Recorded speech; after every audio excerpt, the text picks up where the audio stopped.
Welcome to the Call to Cinema. My name is Aaron. It is 2025, Malcolm.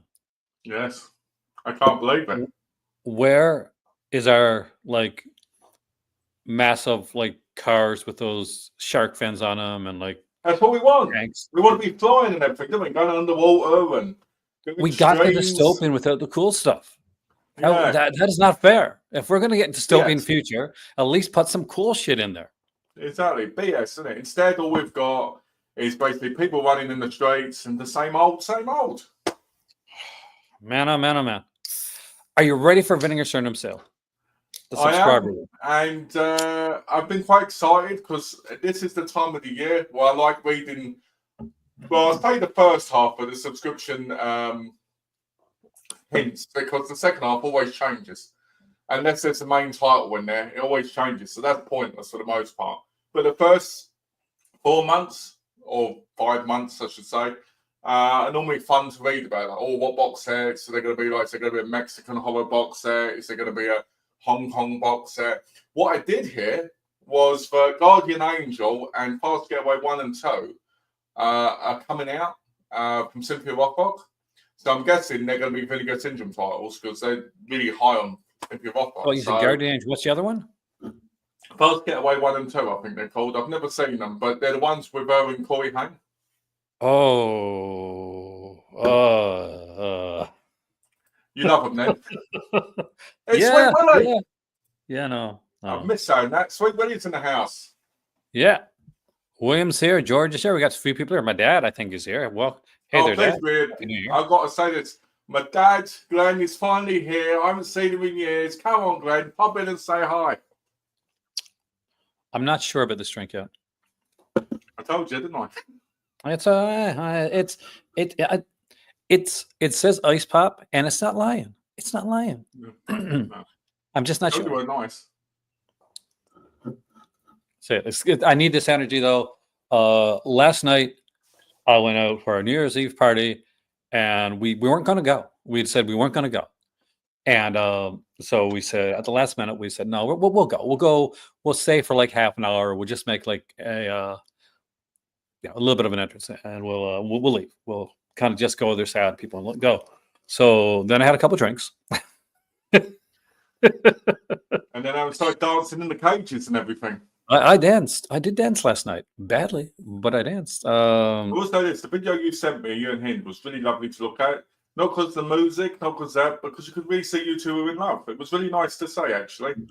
Thank you. It was a wonderful night. I've been waiting to do this for a while and get New Year's Eve in Morocco was amazing, and the party went to was incredible. So that was cool. The band was great.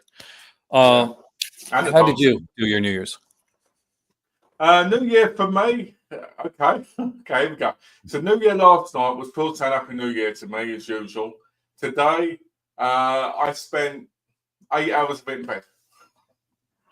Well, see, that was knackered. Knackered. As you know, I've been dealing with some, sickness stuff. So I've been in bed most of it. We were going to have a New Year's dinner, but Donna was tired because she couldn't sleep well last night because of all the fireworks outside. So we're having that on Sunday. But yeah, basically, she's all right. She's in the bedroom reading, all tucked up. She likes wearing her heat blanket and reading. So it's been raining here. It's been cold. That's basically been it, really. I mean, I spent it in bed and watching reviews on Yakuza games, basically, and that was it. And then, and talking to you, and so, who I am. Yeah, George was on last night playing one of the worst games ever created for the Division.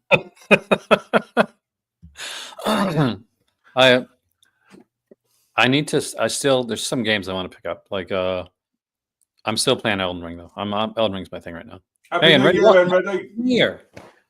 I'm still waiting for my Elden Ring to turn up. Because for some reason it said out of stock for 5 to 7 months. So are you serious?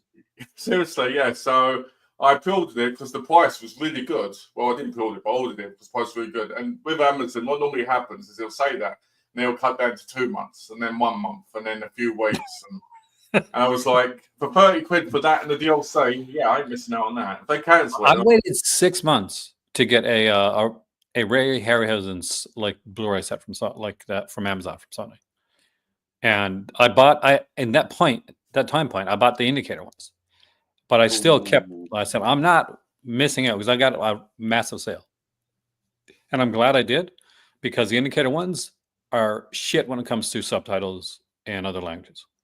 oh, And I said, okay, I want to be able to teach. I want to be able to show this to like a class that may not speak English. And I'm like, those indicator ones are horrible for that, but the Sony one's amazing for that. yeah. So I was lucky enough when you make a sold out of that set. I can't remember what set, it's the Polish set.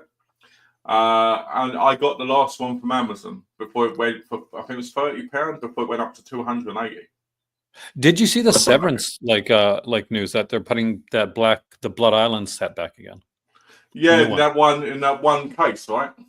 Yeah, I'm like kind of excited because I missed out on the Blood Island set. I think it's like site exclusive though. Couldn't you buy them separately? Because I own like 3 of them. You can buy 3 of them separately. The 4th one was exclusive to the set. Oh, that's BS then, isn't it? I hate when that happens, but you know, it's I can see why. So we're here at the infamous Sony door. Sony door, God. Sony door. You're on the wrong door. If I was on Sony, Sony door, closing my damn face. Yeah, the back door. Yeah, they were good to me last year. I was opening up like an Equalizer 3 set series, like with a backpack. Well, and all this stuff. This year, nothing. Sony, you beat you. Sony betrayed me. You did. No, it's Sony. We're working with different people last year when it came to like distribution and promotion, who are amazing. Like I worked with them. Like I don't know, they were like so like they let me know things like far in advance. I was getting things set up. I had like all the press releases, all this type of stuff. Then it switched around to another company, and it's been horrible ever since. That's normally the way, though, isn't it? It is. I mean, like happened with Umbrella too. But considering that I'd have to go back and forth, stuff that I'm kind of glad. That being said, are you ready to look at this amazing, what do you call it, FAQ to see what's going on here for the sale? So before that, though, here's what to expect for 2025 subscriber week. Dramatic reading time. Malcolm, here we go. Only chance to subscribe for the year-long subscription. How many years we subscribe for? In May, 2 years, okay? So new VSA, VS sublabel, VSU, VSP, VSL, VSA, cinematography, and the Gazer video releases dropping each day. 60 new partner label titles will be revealed. Selection of daily deals up to 70% off SRP, refreshing each day. So it's going to be new deals every day, by the way, guys. I'm only covering live the first day, but I'm doing a live month. This is new. It's if you never saw the video. All new merch drop on day 1, so we'll see the new merch. Enter for a chance to win a free subscription to the VSMC sweepstakes. I entered in the last one. I won Jack. That's what I won. Order stacking available throughout the week. So hopefully some good stuff. That's my cat. I won't be doing the sweepstakes thing. What a waste of money. I've got like $80 worth of points. So I'm going to spend that on movies. I ain't going to do it on a sweepstakes, so I'm going to win nothing. So what do we got here? So we know that it starts in, well, about half an hour. So January 1st, we get 3 regular Vinegar Cinema titles, 1 VSU, 16 partner label titles, new merch, and the daily deals. We got to go through.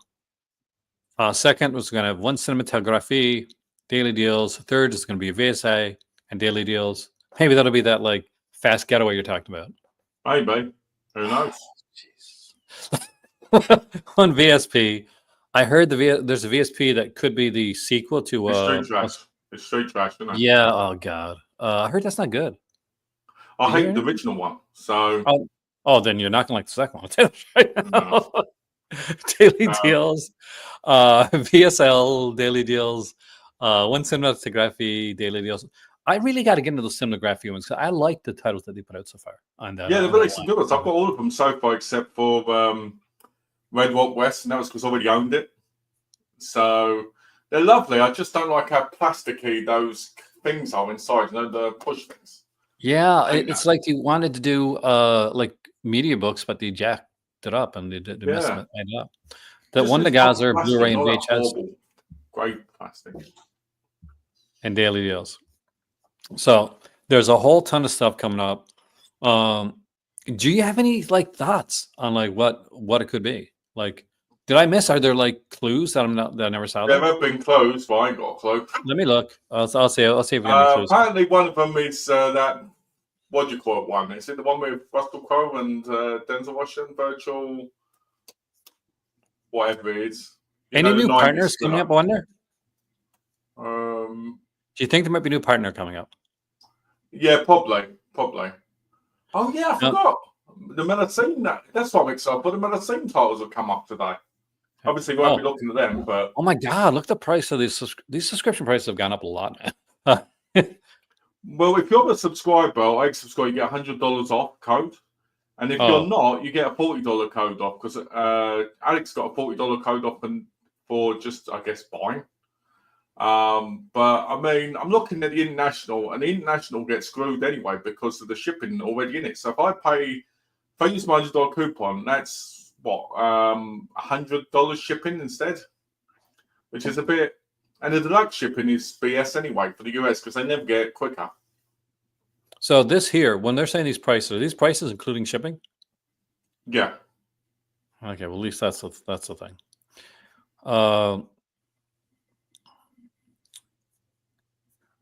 Yeah, the $100 coupon was a lot better when it was a little bit cheaper. Well, I think it was $70 originally. I think I could be wrong. What does everybody here think, by the way? Just in case I'm missing comments, and like people are kind of quiet in the comment section, so let us know what you guys are thinking. Are you going to subscribe? Are you looking at what the daily deals are going to be? Are you still back and forth? I know you weren't going to subscribe, but are you still like thinking or? It all depends for the most part on what it says in the hints. I mean, chances are I might not. But if it says there's a lot of Hong Kong titles, then I probably might, because I'm a Yeah, but sucker so that what way. about the crossover too that you saw a bit of last year? Yeah, the thing. I guess that's another thing, isn't it? The crossover, because I had quite a few which surprisingly was with Radiance. Yeah, it's gonna be different. Like we're gonna see some stuff. We're gonna have people that are gonna look at this video and they're gonna think, well, okay, that's a nice balanced take on the video. And there's gonna be some people that are gonna be like, oh my God, like he totally hates this company. And there's gonna be people like Aaron, Vinegar Syndrome, that it's one and the same. So no matter what I do, Malcolm, no matter what I do. We all know you live with vinegar syndrome. You love vinegar and you've got a syndrome. So I do love vinegar. I load my fries up with vinegar, by the way. It's swimming like in vinegar. I love it. And any type of vinegar. Like I like the white vinegar, but if I'm out and like if there's a good like malt vinegar, yeah, more vinegar's the best. Yummy, phenomenal, especially on fish and chips. Oh, I think the thing is, I think a lot of people need to understand. I was watching a video the other day. I wish I remember who did it, but the whole brand loyalty thing about just buying because of a label and not buying because of the movie. And they're the valid point because, people argue, oh, Vinegar Syndrome's the greatest, Vinegar Syndrome this. And I agree, Vinegar Syndrome is one of the greatest labels, but they've got a hell of a lot of issues that have been popping up. Oh, and really don't want to. I understand you, man. I totally understand it. It's hard. I mean, like, prices aren't getting cheaper. No. And we're not just talking vinegar. So price, like subscriptions, like especially if it's front loaded with a high cost, it can be a bit of an ask for people right now. Well, let's be honest, the prices are going up. Yeah, like you can't help that. Bills, inflation's utility bills and inflation's going up in everything. Maybe that bit of money you had spare for the subscription now has to go on the electric bill, has to go on, the car bill, has to go on all this other stuff. I mean, let's give an example of our electric bill last month was like £400. In the past it was probably like 100 and let's say 80, right? So that's 220 if it could have been on the subscription, but isn't there? And that's what it is for a lot of people, I think. Plus, I think when you buy for the me subscription, No, you're 100% correct. Like that cost it's there. Like those extra costs are there now. Whether it's be a bill, rent, food. You want to buy? You're like, oh, I could buy Vinegar Sim subscription, or I could buy some eggs. I want to have some. I want to have some eggs this month. Imagine if you bought $1,240 worth of eggs. Oh man. But like you want to like travel to like places like Japan and stuff like that, man. Yeah, And like that's a big chunk towards like something like that. I told Donna, I said, look, if I join Vinegar Syndrome or I go to Japan, I'll go to all the soaplands and party and hostess bars. And she was like, well, then get Vinegar Syndrome. I was like, what? See, for me, I'm like, and like I had the chance like to subscribe this year. And I'm like, no, there's some things I want to do, some places I want to go. And hopefully we got family coming like this year, at the end of this year. So that's gonna be exciting. I'm very excited about it, actually. So it's like, have they ever experienced? I guess they would have, wouldn't they? Because they've met him and that. So they've never been in Morocco. They would, but have they experienced any of the culture of Morocco? Well, do you think like Hind is not exactly what I would consider like the? Oh, I know, but I'm just saying because she technically is Morocco, you know. Yeah. But then I guess Hind's very easy to talk to, isn't she? So she's very different because she's more. You know what I mean? It's gonna be different because like the thing is like Morocco is so different, like depending on where you're at, right? Like so Rabat is very different from Marrakesh and Casablanca are very different from one another. But Marrakesh is a city, you know. You think like New York. Yeah. That's kind of what you got here. It's more, yeah, more like it's fast, it's aggressive. A lot of fun stuff. Lots of like nightclubs. If you're younger, you know, I want to go like to a nightclub or something. That's some fun nightclubs. So your mum will be going to the nightclubs and partying then in the evening. I know. I mean, there's one I might want to show her. There's one that had this like kind of this dance, kind of like this show that was pretty cool. So it's about guys dancing. I know what it is. When they do like the Eiffel Tower and they spin, you know, do the spinning and stuff. It's that type of one you want to take her to. Oh yeah, so that's where I want to take my mom to.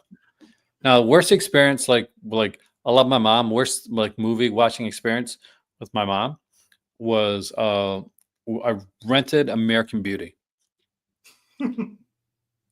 and if you remember the opening scene of American Beauty, yeah. That's the longest scene in my life. I'm watching that. My mom's there. I turn on American Beauty because, you know, at the time, it's like, it's Kevin Spacey. This won't be problematic. What's your favorite release of 20? Well, I can't tell you yet, Petey. But there is a video coming up with me and Malcolm. Yes. We're going to be doing our top releases of 2024 and our worst releases. Like we got a whole bunch of categories, so watch the video and we will let you know. I will say that one of my favorite discoveries of 2024, because this isn't going to be part of the video, is I really got into collecting TV again. Like I really got into collecting TV, and that's been pretty incredible. We're sitting down. My better half, she got sick with, well, you can't use the word, right? So the plague, right? The plague. And this Christmas, so it was a pretty quiet Christmas for us, like for Christmas time. And we sat down when she was feeling a little bit better, and we watched The Saint, the color episodes, and we're going through them at this 7, which it's great, it's really fun. They had this like villain that was like kind of he seemed kind of blah. I'm like, well, this villain's kind of like meh, and he gets killed, and I'm like, okay, well, yeah, I can see why they killed him off. And then like a few episodes later, he's back again. Like he survived, and he's like this returning villain, because I didn't know the Saint had returning villains, but it is. And it's really kind of like he's better in the second episode. He's not. He just doesn't seem threatening. I had a similar thing with Yakuza, like a Dragon Infinite Wealth, the game. I was like, this is dull. There's no good villains here. And then one of the guys turns into a villain, and I was like laughing and cheering. Hey, Josephine. Hey, Josephine. So it's fun. I mean, like happy New Year to everybody out there. It is 2025, and we still don't have our motorcycles with the with the razor fins and stuff like that. It's not fair. Yes, we wanted to have it like in the Fulci movie, where we could just run over people and I mean, maybe like what's that with trash in it? Like I got those upstairs. Oh, we talk about the Bronx movies. Yeah, the Bronx. I love those films. Such cheesy. I love those films. films.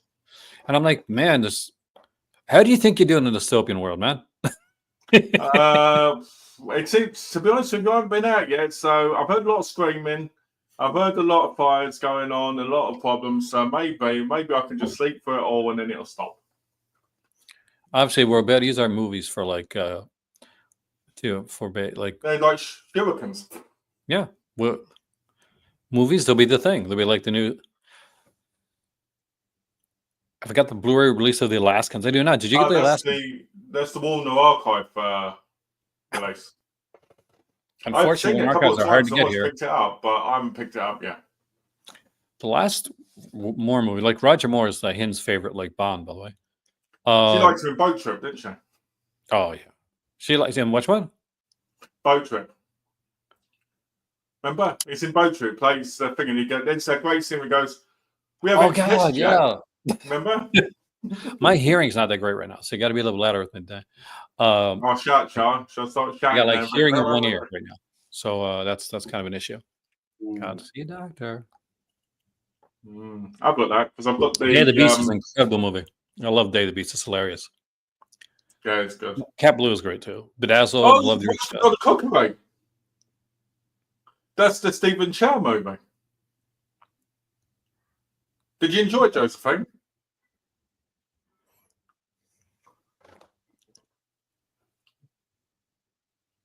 Oh, love Roger Moore and the Persuader. The Persuaders is Hin's favorite show. Petey, you would definitely get along with him. That's her favorite show. Like we own both the A&E version and then the slimline case for the Persuaders that came out, so that she is never gonna have an issue with like say if you stop something. But I can one up Aaron.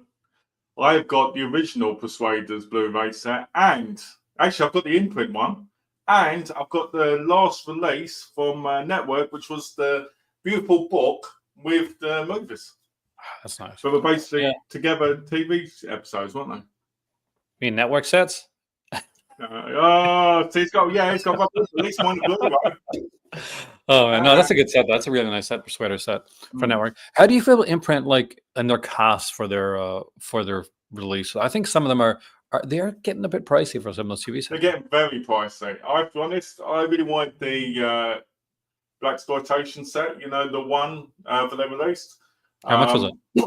But I've held off of it because I just feel like it's too expensive. I feel like they all are now. I mean, the Bewitched, I Dream of Jeannie sets alone put me off. I was like, I can't pay this. That was a point for me when I'm like that. And I know George is here and he's not. But Neverending Story. It's gorgeous. The set is gorgeous. I've seen a lot of them. I've got it in hand. I've looked at it in hand. It's phenomenal. $200. Yeah. For one movie. Like don't have the sequels, don't have the cartoon. Not Well, technically it's two movies because it's got the documentary in it as well. Oh yeah, but so then in that case, Spookies has 3 movies. It's not $200. It's a great set. I mean, I've got it in hand because I've still got a St. George his one. And it's a beautiful, beautiful set. It's worth the money, but it's not worth the money really if you're a hardcore, like fan. Yeah, if you're a blaxploitation fan, that's a good set. Yeah. Blaxploitation, what's interesting about that is it's got the 2 films that go with, I believe, The Boss. Because when I looked, hold on a minute, don't I know the 2 sequels to The Boss? Obviously the film was called Sales Back in the Day. They changed it to The Boss for obvious reasons because you know what they were like back then. Mine was Best Sweet Life from Second Sight. That's one of the greatest films ever. I still haven't watched my 4K of that. I love that movie. That movie is my top 3 Korean movies of all time. That movie blows Old Boy out of the water. I was just about to mention Old Boy. I think Old Boy is a great family film. It's especially when you find out the relationship between father and daughter. I'm going There's spot a on the movie beautiful part. relationship in there. Yeah, I'm sending it to you, George. Hopefully, I would say by the end of next week, because me and Donna are hoping to go into town. So I'm going to take the package there because I'm finding some other bits for you as well. So I'm hoping to send it then.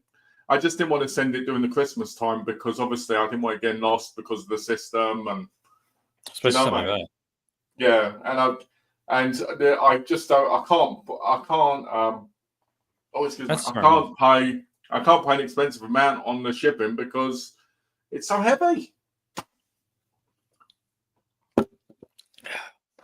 I have like I'll be talking. I've been talking about. I want to thank everybody that watched the series I'm doing right now, the DVD, Blu-ray, 4K series, like should I buy like series, which has been a lot of fun. I got a couple more to do. I'm doing the VHS and I'm Should doing you buy boutique labels. I'm Baymax in doing 2024? yeah VHS. I'm doing boutique labels and I'm doing like regular releases. I want to break them up into different things. You're gonna do laser discs? Because it's I want to be able to give like kind of the the pluses and cons of each, and I think so far I've done a pretty good job. When I've Yeah, I been think you've like, done a good job. I've watched all of them so far, and I think they've really been good. And like I said to you, sometimes it's the most. I appreciate that, George. I think sometimes it's the simpler subjects, but with the depth that they need, that makes them stand out more. Do you get what I mean? thank Like you. I mean, like that's people what. want DVD, people want Blu-ray, people want 4K, and most people they'll go, "These are the reasons why you should buy them," right? And it's like what, maybe a 5-10 minute video of them just rambling about something. Do you get what I mean? But you're putting some depth in them. You're talking about both sides, and I think that really stands out more. I think you have to. I mean, like at this point, because if not, then you're just regurgitating what everybody else said, or what you're seeing on like That's what I in mean, a. and that's the problem with YouTube. That's one of the reasons I don't do a lot of videos on my channel because I feel like I'll just be repeating what other people have said. So I think it's a very hard thing to do, especially if you want new people as well. It's yeah. I I think gotta you've say, nailed it. I gotta say this right now. If you're watching this video and you're not a subscriber, like 80% of the people that watch my videos aren't subscribers. So subscribing, watching once in a while, that's nice. It helps. It helps Yeah. a lot. Oh, Elizabeth Montgomery TV movie. I love her TV movie. She's does some really baller stuff. Oh, I know that one. Which The one? Victim, right? The Victim. Oh, she did a few. But is that one in particular? Because Kino released it. Mm. Kino's been on point with a lot of the releases recently. Yeah, Kino should be I the still need place the to classic wait ghost for set, by the him. way. Yes, it is The Victim. See, I nailed it. Perfect. Ah. I need there to be one. I need to turn on the light, dude. It's getting darker here. I'll be right back. Kino does seem to be. I feel. See, I'm a bit jealous because I used to live in America. I'm getting jealous now of Kino because I used to buy the releases in America, and now they seem to be. Not only are they the best for releases, but they're the best on sales as well. I mean, 4Ks for like $14.99, and it's like, yeah, perfect. Do you think they'll ever release Elsa? No, I don't. I really want that, but they won't release it. I mean, they were supposed to release it, what, like 2 years ago now? You think Kino's not great when it comes to like letting people know what's up? So it's kind of like, just here you go. But I Like heard you're they're like, not doing oh, a set anymore. They're doing them separately. So 3 minutes at away. least one of them. 3 minutes. I got also from somebody starring Valerie Harper. I remember the show Valerie, and then like she wanted more money, so they're like, get your character's dead then. Yep, I love it Morgan when they kill the character off. It's on Martin McCutcheon in EastEnders. She said, "Oh, I'm going to go and try to do a sync and I'll come back." And the producer went, "Screw you," and killed her off. What's your character? Martin McCutcheon, Tiffany. I think it's a mistake, kind of. If it was a mistake killing her off, she was one of the. I feel sorry for Bianca. She's been stuck in that room for like 2 months without us seeing her. What they're doing, like a whole, it's the 40th anniversary, and they're like doing the stuff. So they got the Assault and Cindy and all this type of stuff. Do you think? It's cool, Are you watching it? Are you watching it later? The New Year one? I haven't seen the New Year one yet. Because it hasn't aired yet. It's at 10:30, I think. Okay, I'll probably watch later on tonight. Yeah. Yeah. I've been watching like when they air. I'm excited. I'm not gonna lie. It's gonna lose some credit here. I'm excited about like Raw on WWE. I already have the Netflix Raw, so I've got like the reminder set. Because unlike in the United States, we get all the WWE. Yes, we do. And finally, we get one thing that we can laugh and cheer about having. What's that? It's gonna be big. The whole Raw and that being on Netflix. Oh yeah, it's true. Yeah, like we got NXT, we got SmackDown, all of them coming on. And Ralph we've got all Bakshi's the- Fire they've got and the Ice is whole one, incredible. Fire and Ice is great. I love that movie. I'm a massive Ralph Bakshi fan. Grew up watching a lot of his stuff. Of course, his Spider-Man is the Spider-Man that I know. Now he only took over the second season, but still. Cat Ballou, I watched recently. That's the one isn't it, with Lee Marvin? Which one, Cat Ballou? That's a great movie. Yeah, I watched that recently. I really enjoyed that. I got it on DVD from a charity shop. I like I Hot really and enjoyed Coffee too. That's a fun movie. I'm excited to see the list where they preview. Yes, that's what I'm looking forward to. Yeah, me Wednesday. too.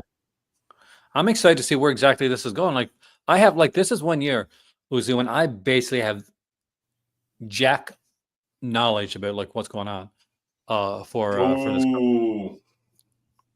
Are you excited about the fact that we're getting a Nightmare on Elm Street set? No, because I was one who said it when everybody was panicking about it, but we would get one. And everybody was like, we won't, these companies don't care. And I was like, yes, they do. And people were like, Oh, no. we'll get one. I'm not going to say it's a good one. It's good, but there's supposed to be some nice stuff put into this one. Well, Jason, hopefully. The Coming, is that the one in the airport? The Coming? I love Jason Bateman in that one. You mean the Carry On, right? Carry On, yeah. Carry On's one. I love. A lot of people hate that movie, and I don't get why. Because they don't have taste. 45 seconds until I spend $1,000. Wonderful. Oh dear. I love Carry On. We've got one subscriber in the house. Black Doves too. I watched Black Doves, season 1 of Black Doves, which is so good. I can't wait for season 2. Oh, I want to watch that. I haven't watched it yet though. So you reckon it's really good. Oh, we're down there, man. 3, 2, 1. Hey, Ragnar. Here we go. Oh no. So, what do we got first? Oh, Virtuosity. Yay, it's Virtuosity. Yo, dog. So, do you want to go to the Scribe Week exclusive first? You want to look through Yeah, let's do that first. Okay, I see one that I really like. It's Paul Nashi, so we're going to come back to that. So,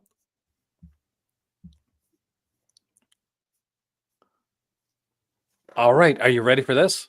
Yes. Oh. All right. In short, it was a lot to beat, but we still have lots of tricks up our sleeves, starting with January, which will offer the world UHD debut of the grisly true crime classic, Deranged Confessions of a Necrophile, featuring a stunning 4K restoration of the uncensored version, in addition to a host of extras. As for Euro horror, we've assembled a trio of Spanish classics, headlined by all-new, 100% uncut 4K restorations of Curse the Devil. I just recently bought that, so I really don't need that one. Drawn by neo-Gothic gem, The Vampire's Night Orgy, and the bonkers Exorcist homage, Demon Witch Child, if it's cheap enough, maybe. And January, we're starting off for Hong Kong Game Strong with a double feature of The Seventh Curse and Witch from Nepal. Are those getting releases already, or this is their first they time? Have. Because they said for released by 8 Films over here, and Witch from Nepal, I've got the Hong Kong Blu-ray of. Yeah, I knew those had releases. So, Possession of Joel Delaney's coming in February. A jaw-dropping duel of Hong Kong craziness, which I'm not as...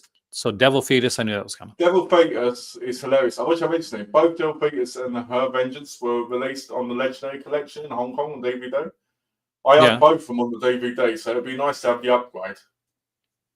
Plus a Jello collection, well, a Jello UHD, /UHD, a never on blue set of British horror rarities.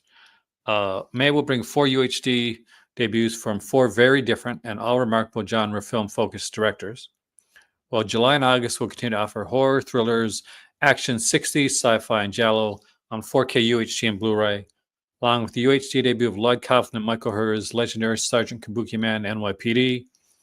And looking to the fall, we have a horror galore, ranging from never on disc 80s supernatural bloodshed to 70s drive-in gems to plentiful bonkers efforts from Italy, including exclusive news restorations and 4K debuts of numerous horror favorites. If you thought this Black Friday was nuts, I really didn't. I was kind of disappointed, actually. Just wait till you check out our follow-up act. Better be. Yes. Like, if you thought this Black Friday was, well, I didn't. And subscribe, you get our, okay, we know that the branded stuff. Subscribers 50% off the partner labels. So and, do the 4K Sergeant Kabuki NYPD. And so every Vinegar Syndrome gets 50% off, like Melusine site release, including this month's The Image by Riley Metzger. Actually, it's a good title. Throughout the year, we'll be doing Joel Reed, Jean-Francois Davy, Bob Chin, Armand Weston, Cecile Howard, and more, including the latest, Pink Line. Curious? No self-respecting connoisseur will want to miss these. That's our pitch. Yada, yada, yada. It's interesting. Well, let's look at the movies. Let's see what we got here. So, Virtuosity. This is a chase. What do you think, Virtuosity? It's okay, I haven't right? seen it yet. I ain't seen it since I was a kid, so I think it's a decent film. Yeah, like it's not bad. It's not like a bad film. It's never one was on the watch list, so you know, it's kind of like one of those. It's kind of weird. It's kind of like obscure for me, even though it isn't, because I saw it as a kid. But it's never like been in my path again to watch since then. So I might Just pick it mentioning up. features here. Not sure if any of these are new, but a lot of ported over features, I think. Yeah, it looks like it. Deranged. This is the 70s Deranged, right? This is the Is one. that the with, one that Robert was Blossom. released by Arrow? Because I found if it is, I found it boring. Yeah, I got as that hell. one. That's Robert Blossom, the guy that was in like Home Alone. I watched that. I found it so boring. I like that movie a lot, actually. But I don't think it needs 4K. I'm gonna be honest with you. I think it probably kills it as well because you need that video quality to be a little bit. Yeah. What's everybody's thoughts so far? Anybody excited with any of these releases so far? I would be for Seven Serpent Witch from Nepal if I didn't already own them. Episodes of Friday Night. I'm like, so far, I'm like, now this is a better one here. Cursed Devils was the first Nashi film I ever saw, man. I love this movie. Quality, nudity in this movie. Vampires at Orgy, Demon Witch Child. Nice set here. What's the cost on this one? $62. Jeez. But they released prior. Do you know if they were released prior? See, I got like this. Which one? Do you know if they were released prior, like on other Blu-rays? Well, yeah, I got like I got a digibook of Cursed Devil that I got from that I got in Spain. Hey Ryan, nice to see you here as well. Oh, we got Ryan. Hey, welcome, man. Paul Nash, always a 10. Love Paul Nash. Definitely. Our hard part for me is I travel to Spain a lot, and like I'm in a fan of Terra, and I think they put out the best releases for Nashi. And I can't even understand half the featurettes because they're in Spanish, but I'm still watching. I still watch the featurettes. To be fair, since they're from Spain, they should be the best considering that's, do you know what I mean? But it does suck, but they don't always subtitle the extras. I know they should. This is a good release, so guys, if you're wanting to get into this type of stuff, George is not a big Nashi fan. I can't believe George didn't like Hell of the Devil. That's a classic, George. I couldn't believe it. When he told me, I literally threw the phone on the floor and was sticking both the fingers up. That is like... That's not true, George, in case you heard George. One of these days, we'll get together. I'll get you watched a Nashi film. Yeah. I will open your eyes to the greatness of So Nashi. are these in the chat page in Nashi set, or is that still in print? I think it's still in print. I actually saw one of them when I was in Canada. I'm not sure if like both of them are. I know that the second one is for sure. Because I'm And I worried own now the second about one already. these crossing over, you know? Oh, there's some of the stuff's going to cross over. That's for certain. I got a beautiful like digibook of this too. Curse the Devil and That is Nash's best looked at. I love it when he's like the Yeti werewolf man. that's cool. Especially when Seventh I love Curse, that which one. one? What is it? Vampire versus the werewolf. Where he rips the shirt off and he's running around. Yeah, that's great. Okay, we got commentaries on this one, so this is good. So we got new commentaries for this. This is the first one where I've actually seen some like features that like seem like they're newer. Oh, I like the back. It's. Can I show the back or is it? I don't know. Yes, I can. It's not too bad. Actually, well, you know what? I've already got it, but I might get it again. Well, you're a big. Seventh I Curse is understand a if bit you're of a double mental dipping film. something that you're a real big fan of. That makes sense. It's a bit of a crazy film. Seventh Curse. Well, there Channing you go. Tatum's on the cover, but he's barely in it. He's like in it for a little bit. What about you? A new skateboard deck for you? Ooh, $524. Imagine that getting shipped here. Did you skateboard? Back in the True day? story. My mum bought me a skateboard, and it was for younger kids than I was when I was a kid. I got on it, it broke. And after that, I never did again. Well, let's check out the daily deals. We start off with the 4K of the Horrible Dr. Hitchcock. $29. That's actually not a bad price. We got Criminally Insane and Satan's Black Wedding. And keep that. Keep that one. Not a fan. Not gonna lie, not a fan. $21.59. Did you like Matthew Bright's Ted Bundy? I didn't mind it, but I didn't think it was brilliant. It was like any other TV movie for me. It was okay. As for Fade to Black, I haven't lived his life in that. Fade to Black's based on your life. that's it, say. I love me some Fade to Black. Gleam the Cube was actually a really fun skateboarder movie that I would love to see get a great release. It deserves that. Story of a Junkie's there. Riddle of Fire, 6% off that one. Well, Scared to Death. After we go through these, we're going to go back and we're going to decide which ones that people should buy. Battle for the Planet, Mutant War, Touch, Cinematography on sale.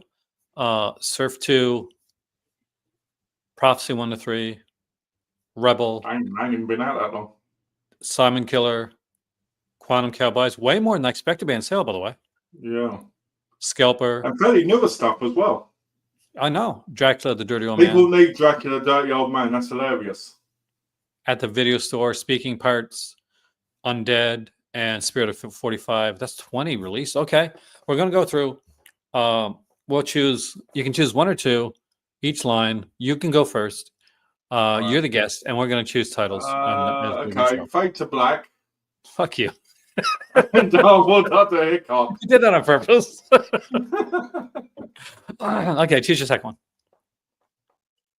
I did. I picked Fade to Black and Terrible and the Horrible Dr. Hickok. And I say, yeah, you're right. Those are the two to get out of those. I'm really. That's cheating. You're supposed to pick other ones. There's nothing there I want to pick. I'm going to be honest. I'm not going to say, oh, got to get criminally insane. No, you don't. You don't need to get it. Yeah, I'll start with the second one. I'm going to go with. I'm not going to go with Surf 2 because they can keep that. I have that, and I'm iffy on it. But I will choose. God, I get the shitty one. What's Touch again? I don't remember. Christopher Walken. Oh, Touch for sure. I like myself. I like me some Christopher Walken. I love that you saw Christopher Walken, and it could just be him just touching himself the whole movie, and you've just chosen. It's Christopher Walken, man. I'll watch it anyway. It's Christopher Walken. Thrashing's another great. That is a great. I actually have the DVD of that one, Josephine. Thrashing is good. I've seen Thrashing a while back, but yeah, it's good. So what's your choice here? I just chose Touch. I just chose one. Oh God. Middle of Fire. All right. And you get I'm guessing you get the good one again. Here we go. Hey, choose one or two. I get the Prophecy 1 to 3. Did you really? Yeah. It's in there. Rebel's actually supposed to be good. I haven't watched it yet, but it's supposed to be pretty good. I actually prefer the Killer Bear prophecy film. Oh, But no, they're not bad. They're not bad. Especially for that price. It's definitely but good. it's got Christopher Walken in it. And you said you'd always pick Christopher Walken. It's true. Yeah. There we go. Damn you using logic on me. I'll pick Simon Killer because I kind of remember that one. Rebel, I don't know, but I do like Yellowville Pictures. I think they put in some good stuff. And I don't know Scalper. I really hate that cover though, man. That cover sucks. Yeah, that's the sequel. I think with the sequel prequel together, and there's two that go together from that. Really? I think one's called Night Star or something. I'm sure Uzi knows. Both released from Dark Star. I'm iffy on this cover, man. Yeah. By a link, that says no to me. Even though I've owned it and I watched it. There's some nice stuff here, though. There's like, I got to say, props for the sale prices and stuff. Yeah, so far. But like I said to you, they always have like a good first and odd date, and then. Yeah. So here, I got to go with Speaking Parts. Good movie, really good movie, by the way. Hated that movie. Yeah, you didn't like Speaking Parts? I didn't like it. I found it so boring and tedious. I know. I have to teach you the way of Canadian films. And Undead. I like Speaking Parts and Undead. I'm gonna pick Dracula Dirty Old Man. I'd never pick at the video store because even though it's decent, it's quite short, and it feels like most of the other documentaries do have a video store. So you could take it or leave it, in my view. Yeah, 72 minutes is not too bad. Definitely worth a watch for sure. I'm not. And at $14, I think that's good. That's not a bad price to own it. It's $14. Definitely, but I won't pick it as a top tier thing to pick up. But if I had to pick like one from each, like I'll go through, then I'll let you go through real quick. I'm gonna pick Fade to Black. Wow. Say you're cheating. You say he got angry. He couldn't get his own way. So look what he did. That's what I see. Damn straight. I don't know. I picked Touch. The Battle for the Last Planet, Mutant War. I did kind of dig those back in the day. I remember watching those.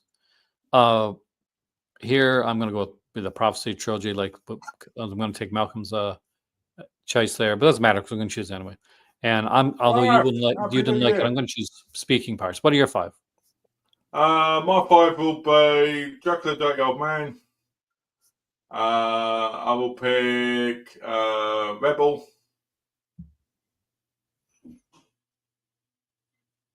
So Dracula Old Man and Rebel. Yeah. Oh, I got to go up there, don't I? You can't say anything. Yeah. Then I'll pick Touch, and I'll pick Dr. Hickok. Good choices. Dance on the music rap. Eurodance. I Eurodanced my ass off last night. So I've got proof of it. You do actually. You kind of do. You really? Yeah.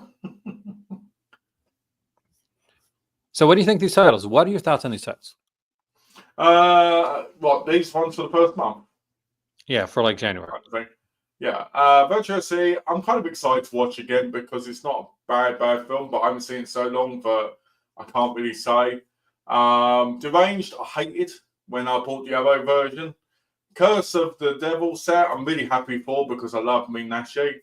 The Seventh Curse and Witch from the Pole are great titles.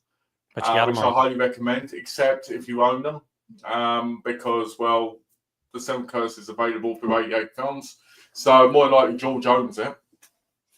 So George would be a case of not wanting it. Yeah. It's a shame they're not 4K, because if they were 4K, that would definitely be an upgrade. But I think they're all right. I mean, I'm happy with it. I don't know. There's 2 films I own. There's a third one I hate. And then there's the good one in the middle. It's like, Like the Spanish horror set is like, and I will be biased here because I'm a very big fan of Spanish horror. You know that. That's for me. That's like the one. Yeah. That's like the really interesting one. The other one, it has other releases, so I'm not sure. Virtuosity is good. But I don't, and I own Virtuosity, I don't know if I need Yeah. a 4K virtuosity. Is it Like, is Blu-ray? it a good movie? Is it a fun movie? Yes. Do I need to spend like how much is it? Like $60 for virtuosity? Mm. Yeah, $70 for virtuosity. yeah, Yeah, $70. But remember, this is Canadian, isn't it? yeah, but still, like I'm Canadian, so it's Yeah, no, but I'm saying in case people are looking, it's Canadian yeah, dollars. that's Canadian prices. But still, like it's still even if it's $50, right? That's going to be $50 US, Yeah. right? That's still for virtuosity. No, like I can get box sets for like $50. Yeah. There's it's Didn't you get that? Did you get that Radiance box set for that? the Radiance one, yeah, pretty much. That's what I paid for the Radiance set. Actually, that's what I paid for the Columbia set. It was like $60. Yeah. So I bought like a 4K set with 6 4K movies and a book, which had a 7th bonus disc on the inside of it, for the price that Virtuosity is. And I can tell you, every single one of the movies on that set are better films than Virtuosity. And that's not saying anything but Virtuosity. It's just that those films are really freaking good. But Virtuosity is a fun Oh, that's interesting. action. So I just looked on Melisane, right? Yeah. And Tales of Canterbury and Tasty are it's one of the Blu-rays, which I've got the DVD of, so that's an upgrade. The other one is Neon Nights and The Image. Like, do you need the upgrade though? Like, I'll be honest with you. Probably not. Probably not, because their DVDs always look like Blu-rays anyway, for the most part. They look really good, and I do like, and I have like a collection of like adult cinema in my thing, but I don't go back to them very often, and if I do, I'm usually doing something for the channel. I will be bluntly honest. I've been doing a video, like this, we talked about this on the Taboo series, right? And it's taken me forever because I don't know, I may bring an order. I get so freaking bored, like with some of the scenes, that the nun story scenes, that I'm like, okay, this is happening. I'm gonna get a sandwich. Yeah, because you did all 22 movies, didn't you? I mean, like, I'm maybe when I was younger, like it seemed more exciting than it is right now. So like, I kind of wish sometimes there's like, okay, is there like a branching option so I can just watch the story? Yeah, that's sad. Well, it's like me. It's like I said to Donna, I watch them. It's going to sound bad, really, but I watch them mostly because I want to see what the story's like. Yeah, well, and yeah, Donna we're says like, to me, Donna says to me, really? And I go, yeah, because it's hard to get excited watching something like that. And I'm a full-grown adult. We like when you're younger, it's like, okay, wow, it's like nudity and stuff. And like, oh, look at all the stuff that can happen. Now we're like, yeah, been there, done that. Yeah, exactly. Well, not the taboo stuff, thankfully. It's really exciting when you're with it. Now, the Spanish set is fantastic, Uzi. The Hong Kong set is fantastic. Especially if you don't it's have only not fantastic for me because obviously I own them because, I've got them beforehand. But I would say top tier, definitely. Yeah. The range for me is not top tier. And the fact that they put in 4K, see, I like the range. No idea why. No, I don't. I agree. I 100% agree. I don't think the range needs 4K. I think it's a great movie. I love Robert Blossom in it. He creeps me out. He was like a killer back in the day on a soap opera called Another World, and he was creepy as hell in that. And he's like, of course, for guys that don't know, deranged. Robert Blossom is the guy that plays the neighbor in Home Alone that Kevin McAllister is like so scared of at the beginning of the film. Maybe Pat Blood's going to get onto you if he sees this because you haven't looked at the partner labels. Oh yeah. Oh, I forgot the partner. See, I keep forgetting the part. Good thing you're here, man. So I forget the partner labels. I would have forgotten like credit. All right, so we got. Are you serious? Yeah. Oh yeah, I love this movie, by the way. You don't. This is a legitimate, like, if there's a word like this, if I ever had a guilty pleasure, The Canyons is a guilty pleasure for me. I truly. This one was Lindsay Lohan, right? Yeah, it's one. Yes. Oh, yes. Paul Schrader.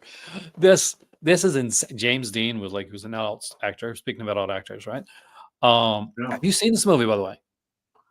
Yes, I've seen it a couple of times, and each time I'm like, I like it. I mean, it's Brady Snellis, and awful. you can tell it's Brady Snellis. I'm not saying it's good, but it's fun. It's fun. It is insane. It is like I don't know if I can go up. Like, if anybody like wondered, hey, I want to see Lindsay Lohan nude, a lot, like a lot. Or if you want to do it properly, just for free, go and Mr. Skin. Yeah, true. But I know I do like it. I like this movie. I don't know what it is. It's one of those. It gets me. So you got me. I get you. Canyons. You got me. Good one, guys. Good one. Like next up, we got Disembodied from Bleeding It's Bleeding Skull. Skulls because we like those Africa styles. So this is what indebted to David Lynch's Eraserhead, Ed Wood's planning out from outer space, and Frank Lauder's Brain Damage. Disembodies is a cinematic acid trip that blurs the lines between horror and experimental art. Bleeding is a fantastic. Does this need a 4K? Just need a Gary 4K. Oldman film. I'd highly recommend that. You highly recommend Disembodied? No, Romeo is Bleeding. Oh, I love Roman. I have the Twilight Time. I love that movie. Good, great film. Neo noir. You know, Disembodied, I definitely won't recommend. Dream Team from Yellow Veil Pictures. Is this? Oh, I was supposed to okay. I do apologize, actually. So this movie here, I was gone away for Christmas and stuff. Well, not for Christmas, for like, I was supposed to review this film, but I didn't get the review copy yet, like the review link, because I forgot to ask for it. Oh, I forgot to ask for it. It's my fault. Like, not them. It looked really good though. It looked interesting. It looked like an interesting film. So this one, I would intrigue me, obviously. Huckle.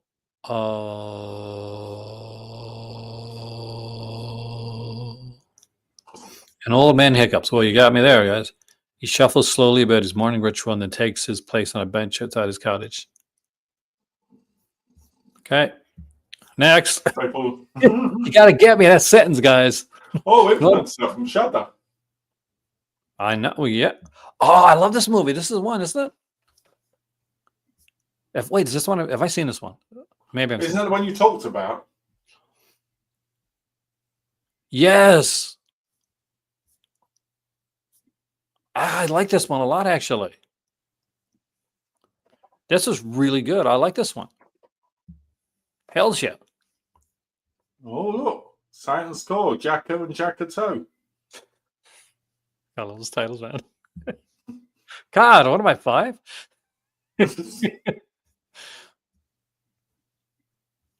Mike Rivers is a man on the edge. After killing his nagging wife, he embarks on a non-stop spree of violence. This is, Al Bundy's favorite movie. Executing unsuspecting motorists for sport. There's did you watch Scary Movie from Saturn's Core? Yes. Like that. Remember that story? This guy is kind of totally cucked, and his wife comes home, and she's obviously cheating on him, and he's he finds evidence in her jacket, and then he just goes around killing her and everybody, and it's just him walking around randomly killing people. I freaking love Scary Movie. Wasn't this game movie released by American Film Genre Archive? Yeah, maybe it was. I think it was, yeah. Anyway, they're similar. It was fun. It was fun. It was fun. It was fun film. Kino and Company. There you go. I changed my mind, but I've seen it before when we was doing Beer Fighter. Beer Fighter was great. For sure, George. The Way of the Gun. The Way of the Gun was good. I think that's on 4K now. On Blu-ray. Keanu Reeves. We got some Keanu Reeves there. Ooh. Keanu Reeves gives his first lead performance in One Step Away, establishing the charm and vulnerability of his beloved screen persona. He recently said he's not doing another John Wick, by the way. He said his body can't take it. What a lazy bum. He should do 10 more. I wanted him to be the next Charles Bronson and be struggling to walk. Didn't you see the new next Charles Bronson? Is that what, Liam Neeson? You know, that guy, you know, does a Oh, looks the like 12 James to Bond, Midnight makes guy, the horrible guy that movies. looks like him. Yeah, makes he looks like him, but the movies suck so bad. Like, I love how yeah, they named one 12 to Midnight instead of 10 to Midnight. That's hilarious. apparently that's really bad. Also, The Last Circus from Magnolia Pictures. Interesting cover. I feel like I've seen this. oh, look, Alex Dealer, it's a famous director. Yeah, I've probably seen it then. Like, I've been diving into a lot of Spanish horror this year. What's the best Charles Bronson movie? The best Charles Bronson movie is 10 to Midnight. Kinjit. I love Kinjit. It's 10 to Midnight, man. 10 Because to it's Midnight totally, is the second. It's a close second with the whole, you know, leg, foot, and everything. 10 to Midnight and Kinjit for me. I don't have Oh, shout factor release of Over the Edge, but I do have Over the Edge because I love the freaking movie. and Murphy's Law. I've always loved Murphy's Law. Murphy's Law is a good one. I just like how the character in 10 to Midnight totally, in a way, kind of spits in the face of what the Oh, character yeah. of what you know, the Death Wish character would become. Yeah. The Death Wish movie is great. Death I've Wish always movies are loved 3 and fun, 4 but the they're not like most. which one? 3 and 4 of the Death Yeah. Wish movies. Because they're Monster so Warriors, I highly recommend, by the way. Oh, film, that's a good one. I've got the crappy second. Would you time recommend it $22 at $42? Because it is a I really would. good one. I would. It's a shame it doesn't come with the sequel. But this movie, I watched this movie as a kid. I remember I had a choice to pick up Once for Warriors That's a good or choice. Twin Dragons, and I picked up Once for Warriors because I thought it looked like a really badass cover. I thought action packed. Got home, watched it, and it was like an emotionally draining movie. Well, yeah, That ending is so phenomenal. it's a really good film. Yeah. The Salesgirl. Got another film movement here. And I know I'm pretty sure I've seen this one too. This one's a bit more newer, right? That's someone I'm thinking of. Yeah. Oh, it's Mongolian. From 2 years Yeah, I ago. think I've seen this. Satan War. Oh dear. Did you say Satan? My viewers are going to be too young to know what that reference is. DIY answer to the Anvil horror. That sounds good. Starring actor Bart LaRue. Oh man, Bart LaRue. It's your favorite. Weren't you saying the other day, Malcolm, that you just needed to have a new Bart LaRue film? I did. I was sitting there and I was like, what do I need? I need some Bart LaRue in my life again because that guy just blows everything out of the water. But here he is in a film that I've never heard of. Oh, directed, I mean. Reversions too. Like Yeah. a 64-minute cut, a 77-minute cut, and a 92-minute cut. I agree with you, Uzi, about film movement. I'm a little bit annoyed with film movement, not for them being a bad company, but I just want them to do a slipcover for Centre Stage. The Maggie Chung one. I want that movie, but I won't buy it because I'm waiting for them to put the slipcover on. And they won't do it. It's like, ugh. I got to ask you a question before we go any further. Did you open up your Rebound Press stuff? No. See, I was going to say we can do like a review of Maniac and the other ones down the road, but you got to read it. I'll open it up and do that. I don't mind. It's, by the way, just so you know, really good. Not what you expect. There's a lot more to it than you think. We can definitely do that. We got Smiley Face here. Is this part? Is that the Smiley Face Killer? Is it the one? Is that one? Oh, it's got Anna Faris in. Anna Faris? Did it really? See, what happens to me, as soon as you say Smiley, I think of that stupid YouTube movie. You know what I mean? Yeah, that's what I was thinking about. I was like, did they actually about that? I love Anna Faris though. Like she can do no wrong for me, man. She was great. John Krasinski is in it too. So Adam Brody. I know I must have seen it. I've seen it. I definitely have seen it. I'm sure once I look at it afterwards, I'll know what it is. Art label, The Special People. I actually really like this cover. It's just something. Go look at the picture quality though.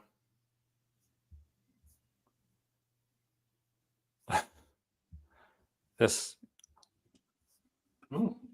Two of George's best Charles Bronson movies are The Great Escape and Death Wish. For who? George. Charles Bronson. Those are good movies. But I still go 10 Midnight. The Last Circus cover does look nice. I don't know special people actually. I'm meh. I think you have to be very special in order to buy it. Video Man. Oh, I like that cover. Is this another documentary? Or is this No, actually, surprising it's not. a Jello obsessed VHS collector with a drinking problem. My God, it's me. No, I don't have a drinking problem. Aside from that. Alan Jones of Fright Fest called it Daryl Argento meets Mike Lee. That sounds good. And Alan Jones did a book on the channel. So. Blackout perpetrator, while along the way he meets Simone Alcoholic Woman. That sounds interesting. That sounds really good, man. Violent City is good. I like Violent City. The ending of that is really good. Tasha Barlis is in it, and so is Joe Island. I was ready to rag on this movie. I'm not going to lie, Malcolm. I was ready to because they've done a lot of documentaries that I've watched that I've seen on other places. Hey, Anubis, thank you for the $10. Oh well, thank you so much. Happy New Year to you, dude. Hopefully, you're having a good New Year. Oh, Anubis, you've got $10. Wish me Happy New Year now. That's a joke, by the way. I'm just kidding. Speaking of which, when in the new year are we going to see a video on your channel, by the way? My channel, hopefully so. I've got to pick the film. My cousin said he wants to do a horror film. Nice. But thanks, Anubis, to you as well. So I don't know. I don't know what to pick for him because his horror's not exactly his genre. Do you know what I mean? So I'm trying to find a smart one that I haven't watched, he hasn't watched, that we can go deep on and talk about. Get all elevated with the May 24 film. True, I might do that. Like a Robert Egg or something. But yeah, I have to get to him on that. But hopefully by the end of this month. Do Aaron and Simone have seen the 905 Grassharp starring Edward Furlong? I don't think so. Have you seen it? I think so. Edward Furlong. I don't remember very well, but I remember I binged a bunch of Edward Furlong movies around that time period, so more than likely I did. One I liked with him in was Three Blind Mice. That was a UK one. Yeah. One for Paradise. I don't know this one, by the way, dude. To be honest with you. Do you know this one? I don't know. I've never heard of it, I don't think. 2020. It's a Asian one, Japanese. Oh, well, I guess that'd be one I'll be picking up then, I guess. So I'm going to ask you right now, I'm going to put you on that spot. What do you think about subscribing thing right at this point? There's part of me that wants to subscribe because I want to get all the titles that might come out. But I think one of the reasons I might be a little bit put off at the minute is because the first two, technically I own one, and the other one I really didn't like.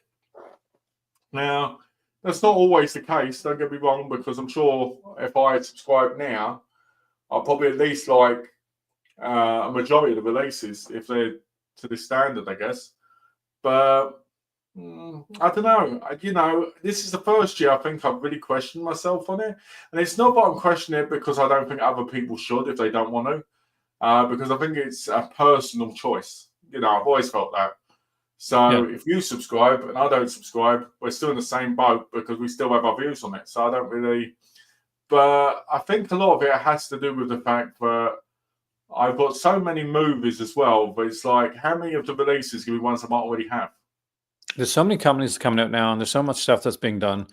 And I love Vinegar Syndrome stuff. I do think that this is a solid, but not overly it's not a wow month, but it's a solid month with a couple really, really cool titles that are here. I don't think any of these titles are bad overall. But at a time when there's so many companies that are out there coming out there, You've like in the smaller companies like Radiance, for instance, and you've got companies out there now like Def Crocodile, who's putting out some great stuff. You're still the average subscriber for as long as your thing goes Yeah, as well. so yeah, that was supposed to ship. It's hard for me to like December. put this chunk of money into like one company when for me I really want to like be able to like dip my toes into a lot of different ones. You know what I mean? Yeah, I get that. And I like Yeah, the I think idea it would. of looking every I month think and it seeing. helps if the title. The one thing that makes me want to subscribe is I know that I will get my subscription money's worth by saving the $8 on each title and not having to pay any more shipping after paying that first lot, But at the same time, do I really want to buy, titles every month? Radiance, I'm a subscriber to them, Uzi, and I highly rate Radiance. I'll always subscribe to Radiance, no matter what. And Eureka, fantastic, except for their latest news, which really annoyed me. You know what I really liked the movies of when I was in Canada, and I almost picked up a couple, and I regret not picking them up actually. But when I went back to Sunrise Records to pick them up, like somebody bought them. So movie, I think movie stuff, absolutely gorgeous. Oh, sorry, you've missed it, Matty. It's good to see you, though. It is fantastic to see here. Actually, Maddie and me are doing a video or like sometime in the Radiance we haven't do have decided. a US subscriber package. Unless you're talking about Eureka. Uzi. But movies is a company that I actually was really intrigued by. Like their Kingdom set is gorgeous looking, and I love me some Von Trier. I love the Kingdom. So just to answer you that quickly. Radiance release movies from all over the world. They could be Irish, they could be British, they could be Japanese, they could be, you name it. It depends on the month. And I like that because it's like been a true. It feels like with Radiance, it feels like you're buying a subscription to the world in a way.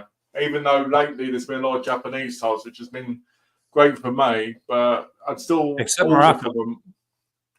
What's that? except Morocco, because if you're a reviewer in Morocco, then Radiance give you the shaft.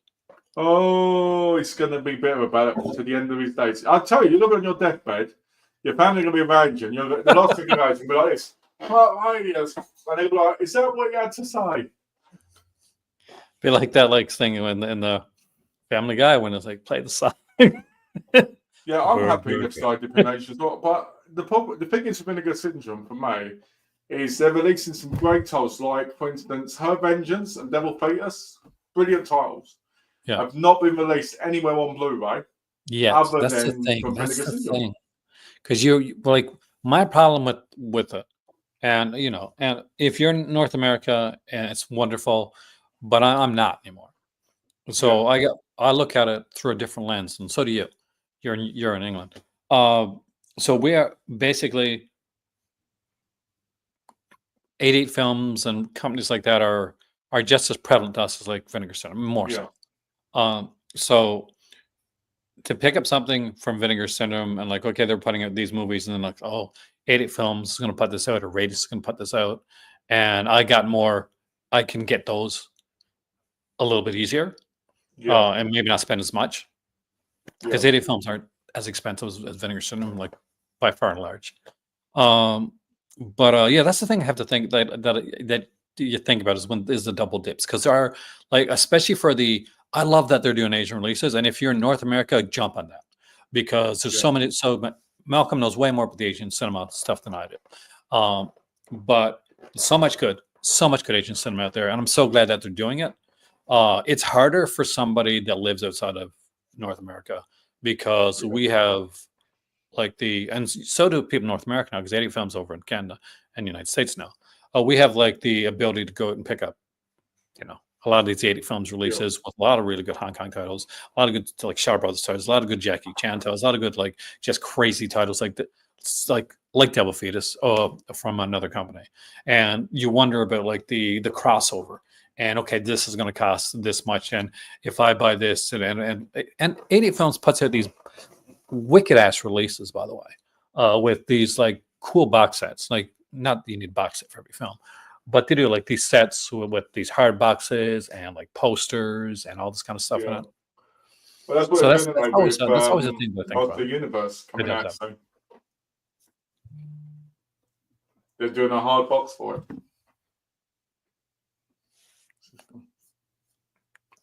Can you guys get? Yeah, I get Ever 444 all the time. I order from them. It costs $22 shipping for me. From Ever 444. I own every one of their titles so far, except for is it Crazy Forest? The double pack they did, one of the original early ones. I missed out on that one.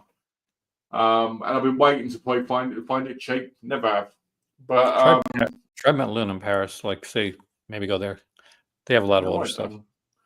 Red to Kill last year was great, and so was fucking hell, what was the other one? Red to Kill and I'm getting mixed up. The one with Simon Yam and Ken Chungin, when he sets the girl's daughter on fire and kills her.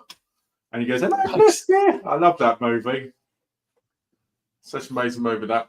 But yeah, quite a few of them. Run and Kill, that's right. See, Red Kill, Run to Kill. There's a few Category 3 films, because I know Aaron doesn't like them. I just like the ones that go like too extreme. There's certain Category 3 films I like. Obviously, I got a few in my collection that I didn't know were Category 3, to be honest with you. There's a few Category 3 films I've owned on DVD I bought for like 50 quid each, which I'd be surprised if ever 444 doesn't end up releasing. Like Brother of Darkness, Daughter of Darkness 1 and 2, and stuff like that, because they're easy pickups and they're not like big well-known ones. Human Pork Chop I'd love to see on Blu-ray, but I highly doubt that'll ever happen, because it took me years to get that bloody movie. Yeah, Robotrix is right about Aaron's alley, I'd say. Robotrix is a really good one. So due to New Zealand, I think they go all over the world. Like international is $200 extra for shipping, though. I hate that. See, this is another like.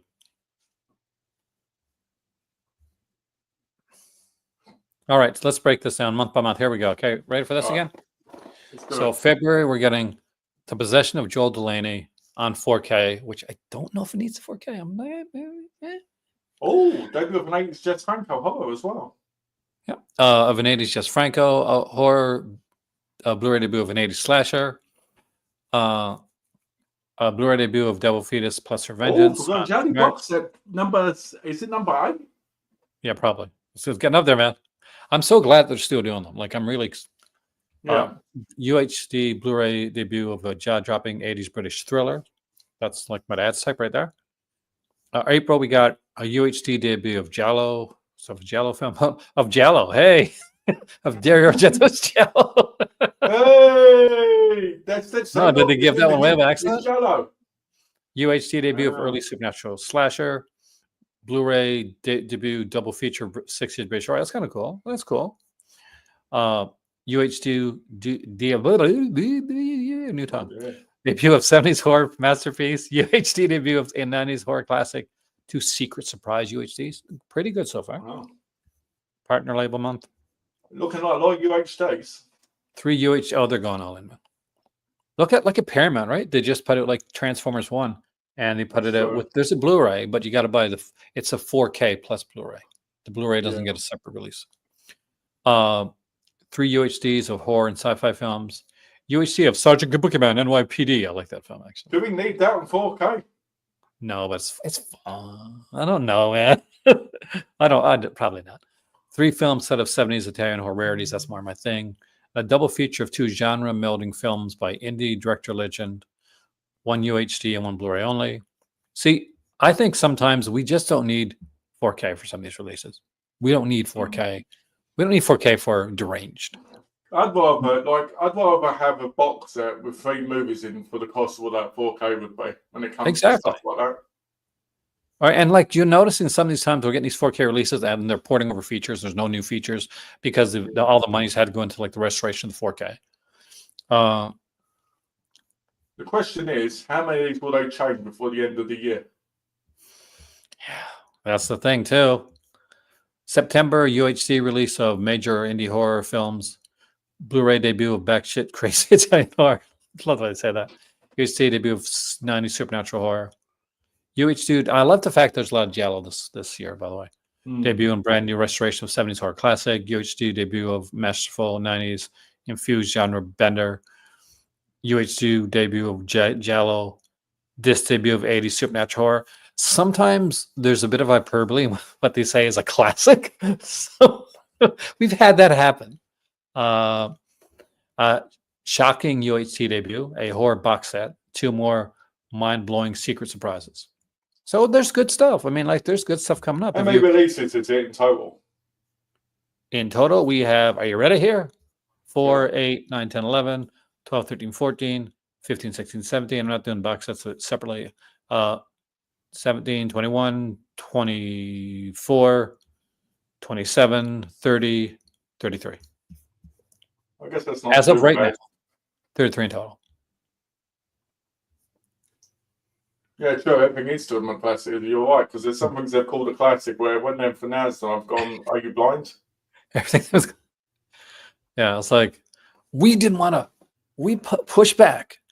So was that the same last year then, 33? But it's like this. It's like they pushed back their anniversary box set, right? On their anniversary year. Because they just found movies that were so good, they had to change it. And then we saw what was on the box set. I honestly don't think they found anything else. I think they just want to push it back to get people hyped for the midway. God. 33 again. It's 33 again. It was last year as well. Okay. I guess the price isn't there's too some bad, boxes there. A lot of you, if you want to get a big 4K collection, like really quickly, this is the way to do it, I guess. Like you pay for it.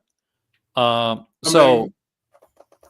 mean, what this tells me is if I subscribed, I'd have to not buy any Jallies from 88 Films when they release them on 4K because Vinegar Syndrome probably have that released.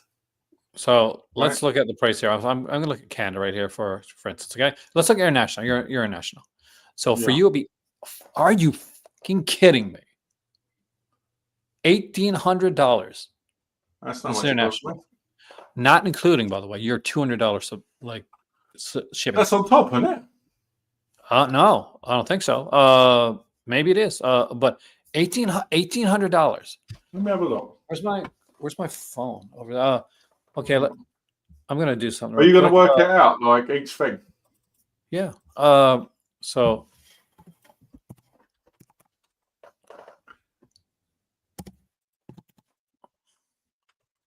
$1,800 divided by 33 means you're paying a mere $54.54 for every release. Oh my word!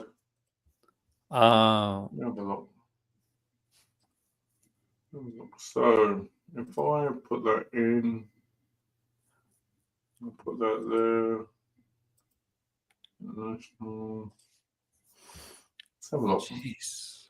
So I gotta go down. I gotta see the shipping thing. So because he mentioned shipping. So now through property types, here's a more detailed look. It says shipping info. So free standard shipping, $120 extra for deluxe shipping. Canadians, $120 shipping. International, $200 shipping. So let's see some. So standard shipping is $15. Oh. Okay, so shipping included. $1,600. Well, I like Vinegar Syndrome. I don't $1,600 like Vinegar Syndrome. I am going to be bluntly honest. Yeah, I agree with you there. And my name, Mr. Vincent, right? Mr. Vincent, I don't know. I will still buy and support Vinegar Syndrome and some of their titles that they do. They're amazing, put in a lot of great hard work. The restorations are incredible. But I cannot, in good conscience, like tell somebody, hey, 16, unless you got the bones, like people move to the US. Not many right now. Wow. I to got buy even Vinegar bigger Stone back. bargain. Maybe to Ontario to like get to go to the archive there. $1,800. Jeez, dude, I'm hit sick. That even makes sense. I'm hit sick. Yeah, it's crazy, isn't it? He says it's includes shipping, but there's tax too.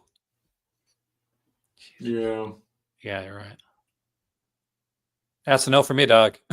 That's a lot of money. Yeah, like me and him talked about it. She said, "What do you think? You know, look at it and see."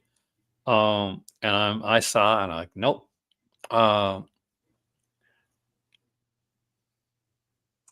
Well, I'm happy to save, but now you can use your the money you've got from points. You can put that on top as well, on top of the discount for the renewing. How much would it be to pay someone in So the if US? I took the $100 off, and then I took the $50 off, That's still a lot, man. I gained them It's not- $50 off, but at the same It's not time, worth the shipping's not on top. It's still not worth it because you got to put in. Like, what are you doing? You're paying your taxes. But there's no taxes for people in the UK. True, but still, So let me have a look. See from what you're you've literally got. paying Canadian prices. So let me have a look. If I do, where are we? Where's my? There it is. I think So we if I cost do less it from than what it tells ship them. me, and Shipping I do, can be a bit expensive. I divided by 33 equals. That works at £26 per title. Sometimes you know, go to for the the right next- place, right? You can find like Shout Factory or Scream Factory titles in other like stores that might have, or brick and mortar stores or How on much would websites. it be to pay someone US to sub and ship out to international? Yeah. Oh, that costs a lot. But it's the shipping's what's going to cost people to do that. When my friend Dark Sidious was getting tolls to me from Shout Factory, when I was sending them to him to send to me, it would still cost me like $40 to $70 to get it shipped to me. So it was basically the same. And let's be honest here, I'm gonna hit you with a truth bomb right now. Truth bomb. There we go. Ready for the truth bomb, Malcolm? Go on. A lot of the titles, a lot of the big titles, those big How to Vinegar Stone titles, fall outside the subscription. That's true, they do. They're either VSU or VSP or VSA like that you're super stoked about. Like, oh, this is a really great title. I'm glad. Oh, wait, no, I got to pay extra for that one. That's true. Well, but you get to keep. Yeah, I didn't keep the cape. I got rid of it. Yeah, you got a good price for it, though. I'll give you that much. I'm going to be honest, guys. In case people go at me about the cape, I got my subscription. I've watched it because I was doing a video talking about it, and I absolutely hated it. I thought it was one of the most boring, tedious movies. And when they announced it, they went, "Oh, we're essential." I went, "Okay, I'm going to sell this." It doesn't matter how much it would have got, I would have sold it because I hate the movie. Yeah, terrible movie. Yeah. That's exactly it. Hate the movie. Very passionate. And there was this whole big thing where people were like, when it was being announced, oh, it might have the work print, it might have another cut of it, might have the director's cut, blah blah, all that stuff. But still not a good movie. I mean, like most of my grandparents would say, like you can put like lipstick on a pig, but it's still a pig. That's a weird phrase. My grandparents had lots of weird phrases. That's great. That's great. Well, I can tell you this: when it comes to partner labels, if I did buy partner labels, I'd probably buy like 2 of them. I'm disappointed by the price. I made a promise to Donna, but if I did sign up, I would not buy as many titles this year because I've so many of the titles I bought, but I ended up not watching. And I feel like for a lot of the partner label stuff, you have to really be in the mood for some of it. I mean, it's easy if you buy like Film Movement because you're going to get a good film.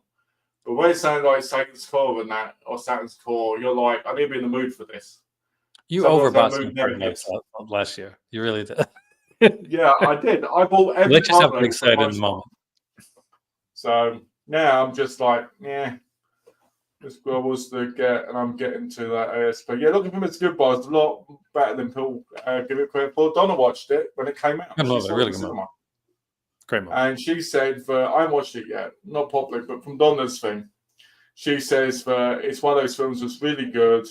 And she says, as a film fan, it's worth the time. But for somebody who It's a slow might burn, just like some people aren't watch going it. to. Yeah. I know a lot of people from Vinegar Syndrome's page are calling it masterpiece. So, you know, that's what I like though. I like the stuff that you get, but real films that have real depth to them and that. And I think I would like to get some good horror movies. The Jolly ones bother me because AA Films release so many Jollies now, and they announced 4Ks of ones. So if I did buy it, I'd have to hold off for that. And there's the thing, like if you like, I'm not gonna I will try and sway you like in ways, but Mr. Vincent doing what? But Boiling Point, a Violent Cop is fantastic. I'm like Satan guy on your head, right? But in the opposite way. Oh, you want? But yeah, no, it's the fact that if I spent $1,800, like or $1,600 for me, right? For this today, that's titles I couldn't buy from other places. That's like entirety of like say I go to Canada or something like that. That's like shackling me from getting something else somewhere. And I like to feel that I have, I'm definitely not impoverished, that's for sure, when it comes to this, obviously. But it's still like realistic, and it's 2025. Yeah, no, I'm disappointed with the cost. I'm disappointed with the cost. I think it's too much. I get it. I've gotten in with the 4Ks, and that's obviously that's about the cost up and stuff like that. I haven't I'm wearing Fade to Dark, because Fade to Dark was the last time Vinegar Syndrome really surprised me with like, oh my god, this is an amazing title. Well, I Games can't wasn't believe a surprise. I had screaming in this chat when that came up. Yeah, that was a good one. And Looking for Escobar was a great one as well. That was another good one. I was surprised. I was both surprised and not surprised because it was kind of hinted at. But it's been a long time since Vinegar Syndrome's like super surprised me in a way that like, oh, this is something. And it's hard. I mean, as a company now, it's hard to do. So much, so much has been released. There's a lot that hasn't been released, but I'm not sure if there's a lot, to be honest with you, that hasn't been released that would have that level of, oh my god, look how amazing this is. You know what? There's I'm gonna say this because I was thinking about it just before you said that. I think with the modern world of releases, it's very hard to get genuinely excited. There's a difference between being excited in the moment and buying something. So being genuinely excited for it when you hear about it and having to wait months for it. For me, I think Failure was probably the last time I was excited, properly, just because of the memories. I had that with my mum. It was the first film that actually terrified me as a kid. I literally thought I was going to get killed with a javelin through the flat window, and yeah, seriously, I did. To the point where I was so scared that I hid near my mum, and she was snoring on the sofa, and I hated the snoring of my mum. But anyway, that's not the point. But the point was, it was so scary, and so the memories came back when I saw that pop up. But it's so hard now because I'm at this point with Blu-ray and 4K where do I want the 4K of a movie? Yes. If American Ninja 1, 2, 3, and 4 were announced the 4K, would I be excited for it? I guess I would be, even though I think the Blu-rays are fine. Yeah, that's what I was about to say. I got the Blu-rays from 88 Films, and I'm good. That's what I mean, Was I excited to get To Kill a Mockingbird 4K? Yes, because I didn't own it in any other format. So I was like, yeah, I want to own that. Different. So it is getting to the point now, I think, with movies and releases where it's not that it's too much, because I'm glad a lot of things are being released. I really am. It's getting to the point where it doesn't feel like the glory days of finding stuff anymore. When I was a kid and we'd go to like the boot sales, the markets, and you'd find movies and you didn't know they existed, you'd be so excited because you want to go home to watch them. Now, you buy Vinegar Syndrome, it comes. If you bought too much of it, it takes forever. If you just get the subscription, you might watch it in a few days, and you're done. You know, yeah, you might find a film you love from now on, but at the same time, it doesn't feel like that same excitement. You See, know? for me, So, yeah. like I agree. Like I'm like a lot of people like crap on them now, but when Scream Factory started, uh, they put out a lot of my like really big ones, right? Yeah. And because I'm an '80s kid, right? I grew up, born in the '70s, Yeah. grew up in the '80s. I'm a slasher guy. I like all these kind of cheesy stuff. And like Scream Factory came around, they started putting out The Burning and all this stuff with these like collector's editions and the You were Howling. that kid, weren't you? You were that kid, but when the thing came out and you saw the thing, you went, "Oh, it's got a face and a mouth." Oh, and you looked up at the sky and you went, "Oh, would it kill me?" that I mean, like kind for of me, kid, huh? the movie that scared me the most when I was a kid, and kind of like you with Fatal Games, where it's like a movie that's not actually super scary, Yeah. was Terror Train, man. That scared the crap out Oh, of me. yeah. And like it's not that scary movie. when I was a kid, it was scary as hell, right? This, you know what? This is actually good. I gotta say, I'm Oh, you actually like it? Thanks, actually like George, by the way. Ice Pop. There we go. I tried that, guys. I tried Ice Pop from my local store a while back, and I did in a bottle, and it just tasted sweet. And ugh, by the time Are I you an got home, energy I drink wanted to be person? sick. You No, an not energy drink really. person? That's the thing. Like I like me a good energy drink, but it's got to be a good one. And Ice Pop, the first couple of sips, I was like kind of mad on it, but as I started drinking it through, it's like this. Yeah, this does taste like kind of like in a good way, a melted ice pop type thing. So I it really, guess going back to what we were saying, I guess Alex is right. Trinder. Sadly, he's not here today. I would have thought he would popped in because he was excited about the sound. But thanks for it popped up. He keeps telling me. He yeah. keeps telling me, "Oh, why do you keep buying these Hong Kong movies on DVD? They're going to come out on Blu-ray." And I go, "No, they won't. No, they won't." But slowly, some of them actually are. I mean, who would have thought Devil Fetus and Vengeance would have?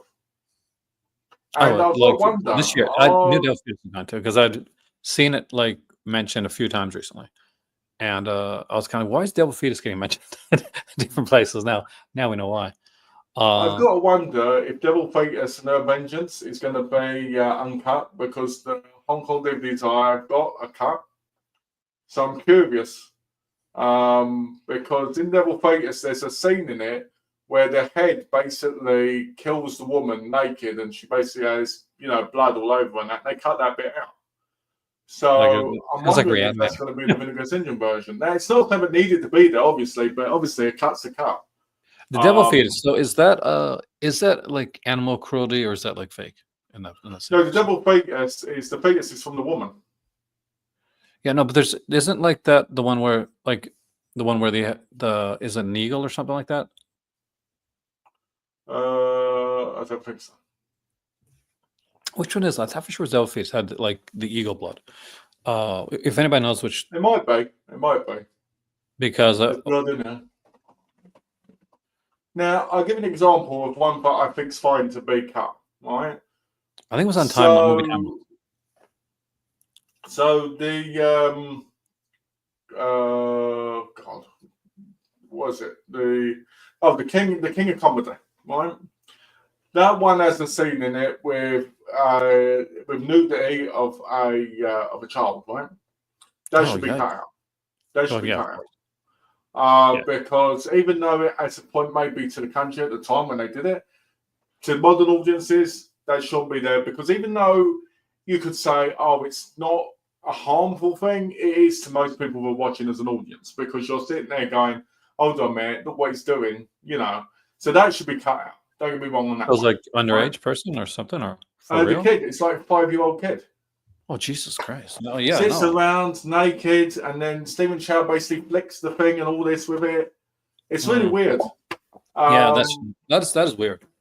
No, cut that crap. That should be cut out. I mean, when I saw it on the DVD, because I've got the original DVD because I don't think it's been out on Blu-ray. I was like this. I was sitting and I was going. And then I found it online, and I went, "Is the HD online got this?" Nope, cut out completely. Now the problem with it being cut out is it kills the whole comedic scene, which is happening during that part, but it has nothing to do with that bit. But because they cut it out, you go, what's happened? You know, so that's the problem with that. But I do think there's cases where it should. Do you know what I mean? I think, yeah, I mean, like right now, like overall, like just in random when it comes to this, I mean, there's stuff that's coming out now that I'm like, okay, I'm glad there's more coming out. I'm glad like different companies. I'm glad we're seeing more Shop Brother stuff. I'm glad we're seeing a lot more releases from different countries.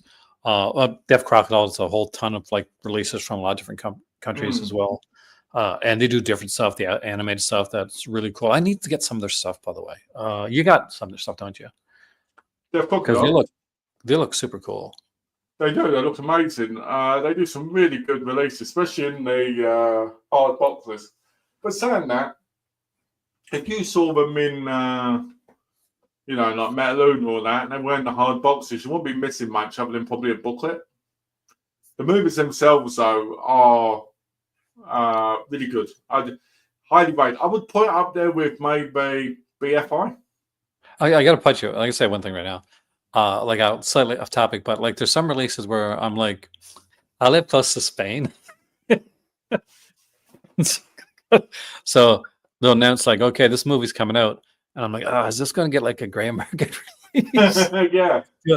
Do I really need a like a hard box with a bunch of like Pour Door stuff? Not really. All right. So, oh, Culture Vulture. Option. Did you subscribe? Dude, you got the dough, man. Whee. Right on. He's a baller. He's a baller. He's subscribed. Yeah, I think when they people subscribed today, was it two? Uzi subscribed, Culture subscribed. Who subscribed? Uzi? Uzi subscribed to the thing. Oh, you mean Culture means Def Crocodile? Oh, Def Crocodile. Oh, cool. Yeah, actually, here's the thing. I do like say like there's a lot of like smaller companies out there that are trying to like I think subscriptions for me, like if you got the bones to do it and it's the price is good, like there's some smaller companies that I think Take care, just Uzi. need money Thanks for more being than Uzi, having a great day, man. Enjoy your horror watching, and I'm glad you got your subscription. Hopefully, you get like all the stuff that you want and more, and it's titles and releases that you like. I subscribed to Def Crocodile for the 3 months because internationally they let you do it for 3 months. And I think you're in the US. And then they ship it, all three of them together, in the last month. To me, I got a bit tired of that. I was like, nah, I don't want to do that. I don't want to. But if you're in America, they let you do it, you know, the 12 months, and then I think you get every month, I think. Hey, the dad said happy New Year to you. He did not say happy New Year to me, so I'm just gonna say that right now. Mate, would you like to see how many diary entries I had this year? I think that if you live in the United States, Vinegar Syndrome, Def Crocodile subscriptions are great. I think that if you live outside the United States, some of these subscription things are unrealistic and in the least. 1,160 diary entries this year. Well, last year. For what, like in your channel? No, for my letterbox. Letterbox. Oh, really? I got the year before, it was 1,680. But because I've been ill these last few months, I cut down. No, that's 555 low, mate. That's actually quite a high number. If you live in the US, Vinegar Syndrome subscription is worth it. If Vinegar Syndrome is the only thing you collect, Vinegar subscription is worth it. If you're not looking, say if you're not buying anything, if you're not buying a 7 release, if you're not buying an Arrow release, if this is it, this is your baby, this is your Vinegar Syndrome tried and true. Because trust me, there's people going to come on here, and I'm probably going to delete certain comments. Oh no! I don't like doing that. So be like respectful in the comment section, guys, because basically we got to give like the pros and cons. That's what we do. It's how we do this.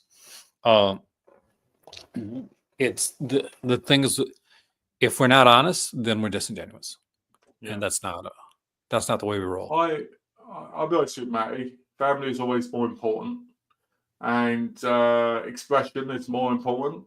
And you know, my view is this: if you if you enjoy watching stuff, you enjoy watching stuff, but movies never should be the main thing.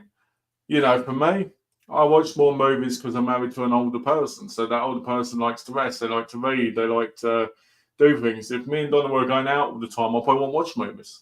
If we had kids, I probably wouldn't watch movies because I'd be always with them. So, you know, different reasons for different people, but none of it is ever negative. It's always, you know, how you see it yourself. And I think it's good. I think it's good to spend time with family. Always have, you know. Family's paramount first. When I was younger, obviously I didn't watch as many movies. Like we watch movies if my friends got together, or I would come back from the club or something like that, and we'd put something on, we'd sit and watch it. But you know, for me, like when I was younger, I didn't get a chance to watch too much. And I had kids when I was young, so a lot of movies I watched back then were I watched a lot of Waterworld because my oldest, she loved Waterworld, so we watched that so many times. And I love the movie as well. No, now where I'm older, I'm old. Oh, look like gray beard and also gray, old as dirt. You know, you need to shave again. You know, when you look your best whenever you go to Canada because you actually shave, or when you do like a fancy interview. You always look really great in those, and you always look a lot younger. I'm shaved now. I'm actually kind of shaved now. I've shaved down. You don't look shaved. I am. Actually, I shaved yesterday. I didn't shave right down this time because, you know, I wanted to have like I shaved 2 hours ago, and look what happened. It's like it's the curse, Malcolm, that both of us, you know, have less and less, you know, basically no hair on our heads, but beards, man, they grow so fast. Yeah. Fingernails. You know what? I hate it. My dad used to crack a joke. Why don't you just turn your head upside down? Because you'll have more hair. I don't know why. After getting married, I started losing my hair more. So, you know, that's... Oh, it's Glenn. Happy New Year, Glenn. You just saw that?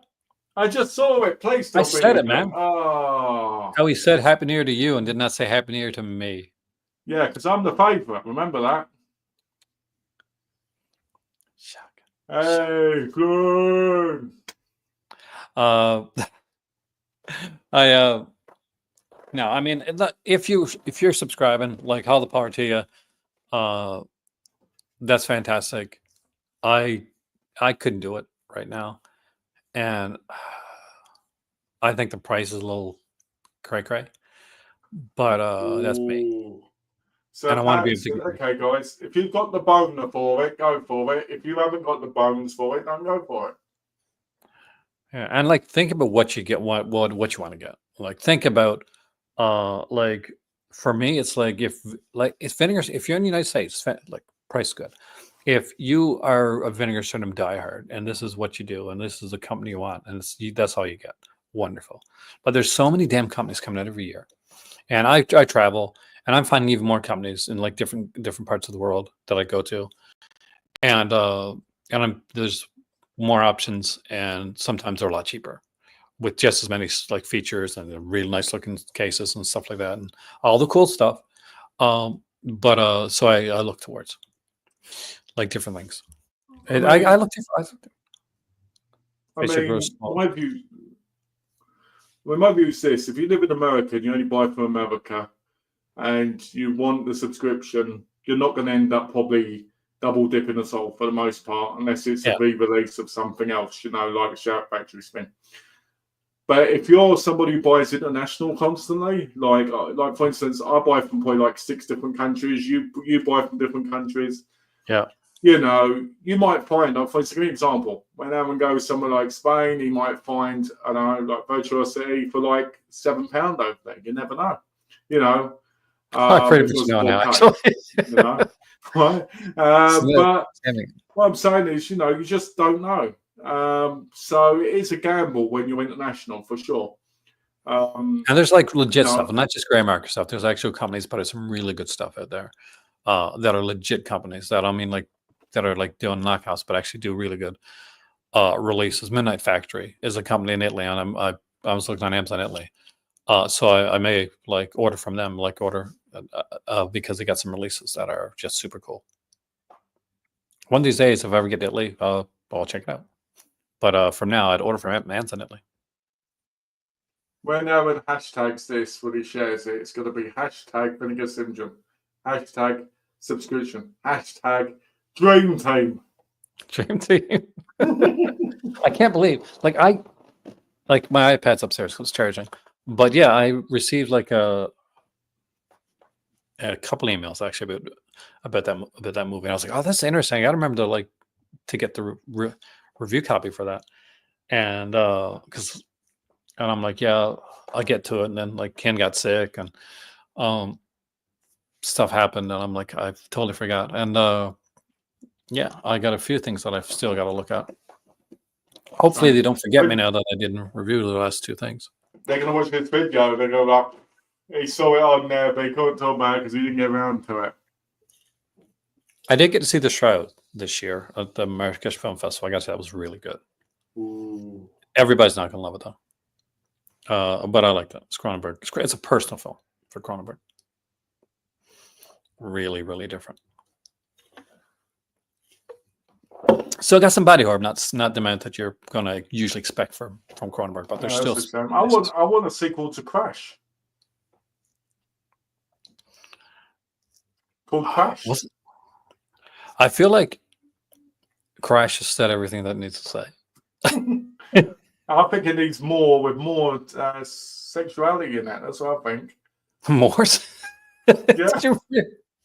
Hey, IB, welcome, man. Big collectibles. Well, thanks for sharing feedback on the Shrouds. I did. So for those that don't know, I got to put it on this week, actually. The tribute to David Cronenberg. I went to the Marrakesh Film Festival. He was given an award. They did a tribute for Cronenberg. They showed a lot of his films there. And they showed the Shrouds, like, before it comes out. And he came on. Diane Kruger was there. And there's a big thing. So the whole tribute, I got it. It's going to be online on my Patreon. So everybody will see it. And it is a really interesting film. The guy in it, Vincent Cassel, one of the most amazing things you'll see right away. So Shrouds, for those who don't know, it's a film about a man that has created these graves with these tombstones on them. And you get an app and you can look and actually see your your deceased, like actually like look and see them, like their skeleton, their remains, whatever, through the app. And on the tombstone, you can look and you can actually turn it and get really close in and see. And he's there one day and he sees his wife's remains and he notices that there's something on them that looks like it shouldn't be there, that looks foreign. And the next day, the graveyard has been, like, certain graves at the graveyard have been broken into and demolished, and first it looks like there's just that it just might be like vandalism, but as things start to unravel, there's a lot more going on. And Cronenberg made this. His wife had passed away, and it was a film they made after his wife had passed away. Vincent Cassel in the film looks almost spot on like David Cronenberg. He looks so much like him. It will jar you, knowing that David Cronenberg lost his wife, and the guy in this movie lost his wife, and he looks just like David Cronenberg. Dan Kruger plays 3 roles in the film.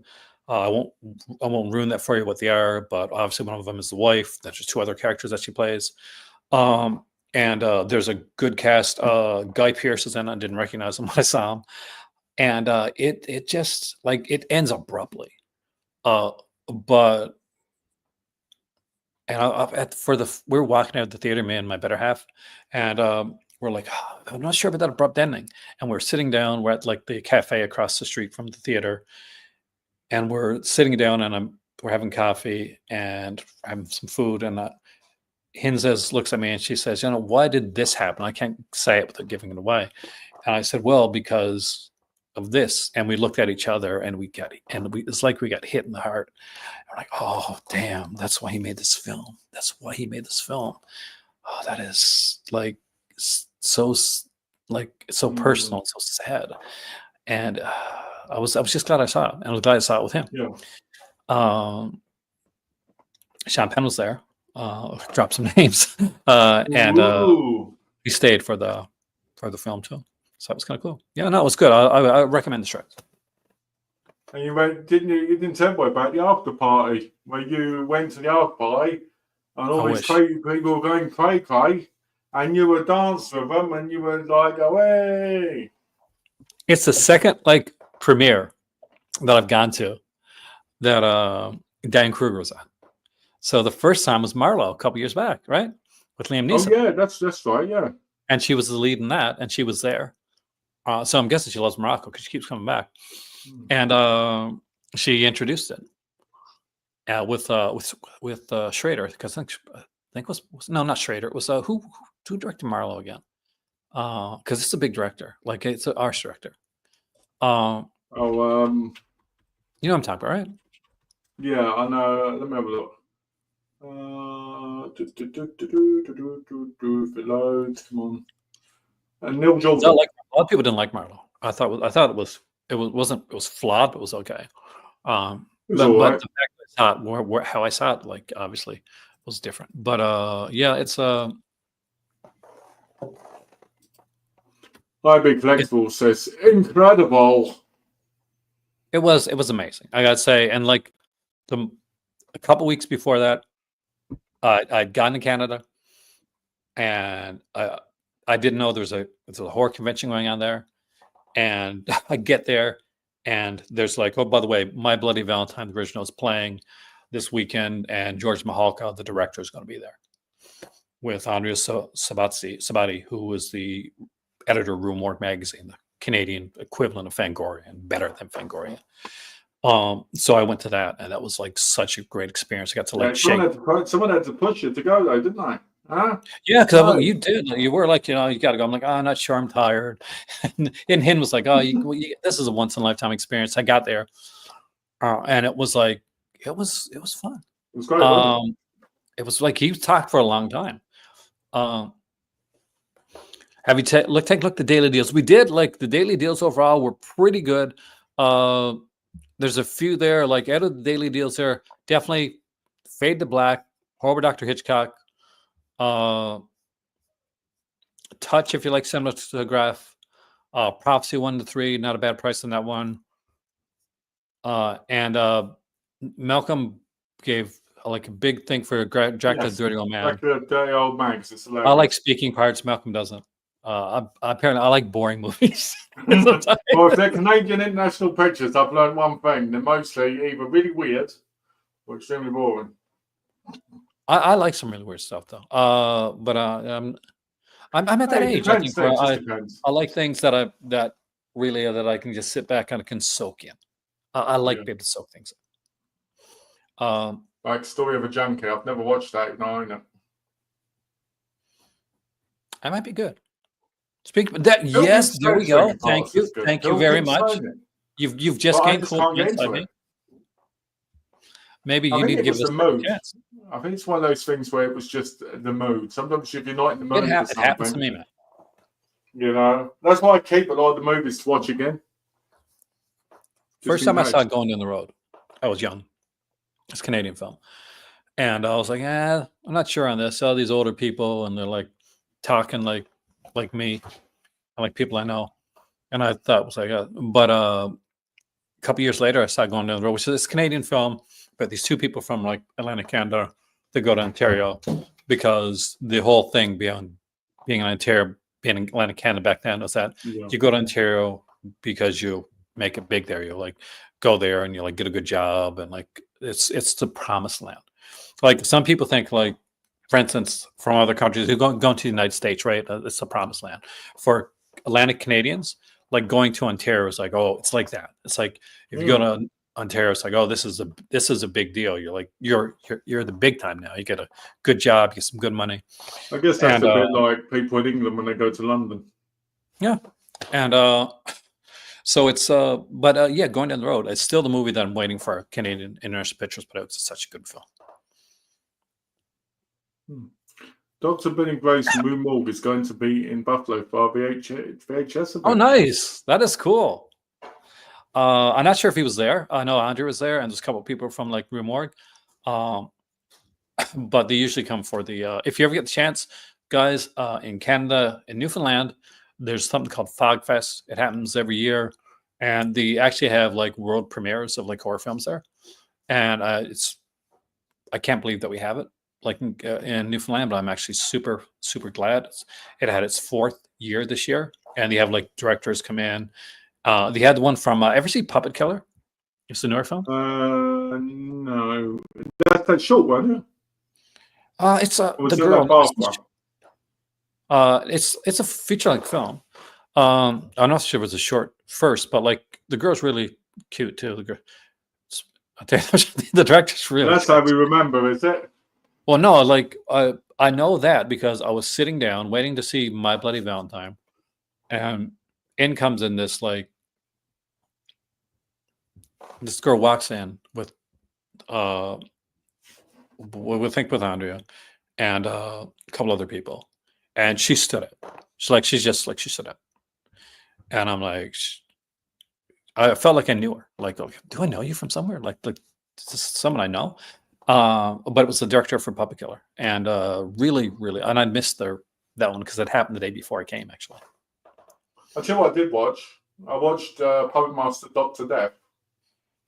how'd you like it? It's not bad, like for what it is. You know what? I thought it was better than most of the recent Puppet Masters.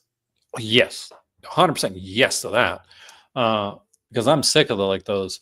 Like, oh man, do you think we could do one more with Nazis in it?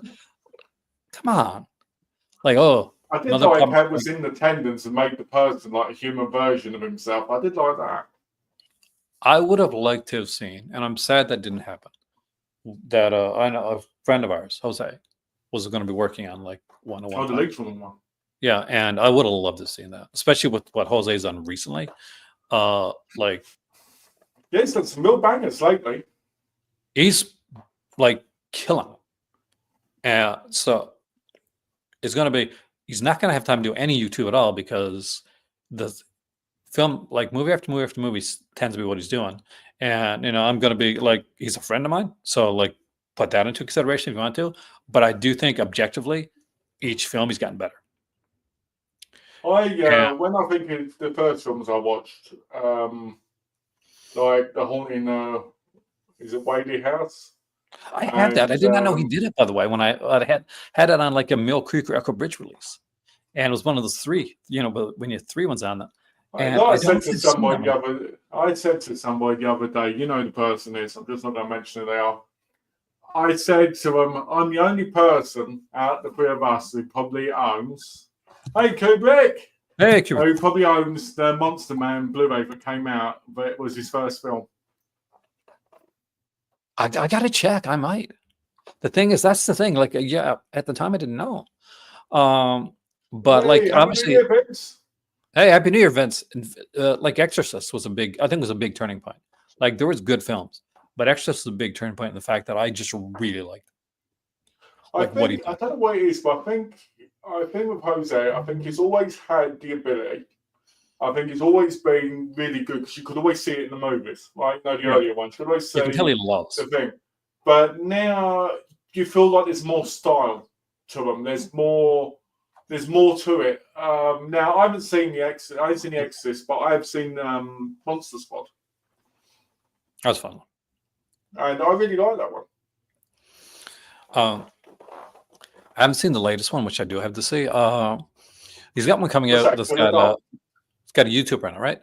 Haunted Hippie, which is a channel. When she first started, I said that this is a young girl who's like does amazing YouTube stuff, and it makes me excited for the fact that there's people that they're collecting still, like that are younger, and because I said, well, sometimes you can get depressed about like this, and then you see younger people that are into some stuff. I don't watch that stuff.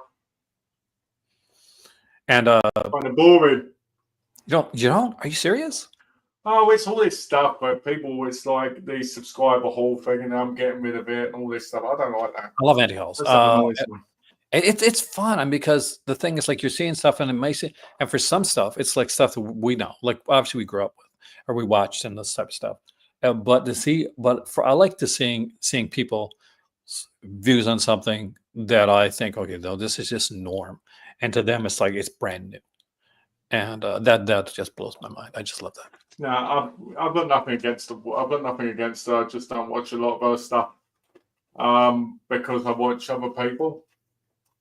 And I see some of her stuff, but the thing that annoys me is whenever I do see her stuff pop up, it's always stuff, but basically it's subscriber mail, and then it's I'm getting rid of this, and I like this. the And I want to see like proper stuff stuff. because I like when her dad's on it with her sometimes. Yeah, I like that. I want stuff like that. But it's nothing against her herself. It's just I wish the content that showed up when I'm seeing her stuff was more that way. And I like her like Matty watches her channel late at night, dear. She actually went to different countries and actually, like, I can relate to this, and actually went to video stores and places and bought movies. I saw that when she went to England. Yeah, that's kind of cool. Yeah, that was cool. I like that. You know, but I think what happens is I see her second channel all the time, and not the Holiday Big one. She's got two, hasn't she? She does. She has one more. It's more of a personal channel, and she just has. I'm thinking about starting a new channel where I sit around in my underwear, right, wiggling my butt, and she don't do that, but I'm saying, you know, it's a joke, and so completely off that topic, right, and wiggling my butt and seeing if I get donations. There you go. I think I could. I've got the look for it. I've got the body. You know, Matty told me so as well. So he didn't. But yeah. So I'm thinking about doing that. No. I am. That's cool. VHS roulette. Anyone can bring a VHS. Oh, that's actually a good thing. That's actually really cool, actually. How about you guys? Thank you so much, George. Have a great evening, man. Take care, George. Thanks for being here. Yeah, we'll clue this one up soon. We've been here for 2 hours. We don't want to keep you too long. But it has been like the thing is we haven't been able to do. We've been chatted a bit, but haven't been feeling the best, and Hin has been feeling the best, and we haven't been able to chat much recently. So no, we haven't, which has been quite sad, really. Yeah, I know. Like I'll be like I'll send nowadays. It's like I'll send a message to Malcolm, and like later on. Or you'll send a message to me, and we just don't see the message till later. Yeah, like a couple hours later, or like later on the night, I'll look at my phone and be like, "Oh, this message I didn't see." It's funny because I'll send a message, and sometimes we're lucky we hit each other almost immediately. Other times I'll be in bed, I'm like, "Oh shit, I missed this message," because sometimes I'm just sleeping. It's weird. I don't know if part of it's the weather as well. Yeah. But the weather is 2 a.m. by the way, 2 a.m. January 7th, Raw. Ooh. I am going to be watching that. I thought it'd be Patreon. Right now, guys, see, I haven't seen it right now. Live stream, January 7th, live reaction to Raw. Here we are. Obviously, you have to watch Raw yourself. I'm not going to do that. This is only a live stream to February, at least on this channel. Like, if I do any like bonus live streams, like they'll probably be Patreon. But unless there's big news like that I have to talk about live type thing, most of my videos are basically going to be like stuff to do with Malcolm and stuff to do with other people. Like it's pre-tape stuff, and I enjoy it. It lets me get the chance to like sit back and create a bit more and like just really kind of dive in and personally, I think what you should do is I think you should do one live stream every couple of weeks. See, I made it a thing with me and him sat down and we went over like things. We looked at the analytics and we looked at stuff that was hitting, and we looked at we did stuff like business wise, like, okay, what's donation stuff like now? What are people watching? What are people watching like the longest amount of time for? And all the stuff you got to look at after a while, because it's still YouTube. It's fun. But it takes time, and there's obviously it's stuff to that we look into. So basically, I said, what am I enjoying doing? And I enjoy. I like lately, because I think I got burnt out. I did too many live streams to the point where I think I relied on it. And that became like I was relying on it to the point where I think I was doing live streams, but I'm not sure if the quality was there that I wanted it to be. So I said, okay, I'm going to make it special again. I'm going to reel it back in. I'm going to do a live stream. I'm going to force myself to do it once a month. And by doing that, I can actually take onus of the streams a bit more. I can decide on like what they're going to be about. And I have more And focus on that. yeah, and I can like let you guys know way ahead. Like unlike this one, like obviously this one was now because of the fact that like was Vinegar Cinema subscriber thing was a big deal, and I wasn't quite sure that was coming so soon. But as soon as I did, like I just like talked to Malcolm, he let me know he was in to do the video, and then I just said, okay, I'll set it up and I'll there. So, but most of the time, like so for February, March onwards, it hopefully if I can, what I'll do is you'll know 2 to 3 weeks in advance before when that live stream is going to happen. So you'll have lots of time to say, okay, I want to be there for the live stream. And in between that, you're going to see like a lot of other videos. And hopefully get Malcolm in for a bunch of the stuff like this year. We got to do a lot of stuff last year, and then Malcolm's doing his own thing, is doing stuff with other people and stuff, which is great. And one of these days, Malcolm will actually have me on his channel too. So we'll. Yeah, I need to do that. I actually do, don't I? Because, you know what? Just to people know, I ain't like I've had anyone on now but my cousin actually. So, but to be fair, you and your I will cousin are have some him great people. online. We really like your stuff. I just want to figure out a topic really. Like I push Malcolm towards like making stuff on his. I do towards like you got a channel, man. There's like, and you got a voice. You really got to like have stuff on your channel. And Malcolm's like, I'm not sure. Know, last year I did need to do a lot more stuff. To be fair, last year was a bit of a weird year for me because I started getting a bit ill and started getting a bit what do you call it, and I think at one point I was maybe pushing myself a bit too thin, Yeah. you know, because what I was trying to do was I was trying to do everything to the point where sometimes I was doing like 2 streams a day. That's like I can't do that, and this is like my I feel like I started this.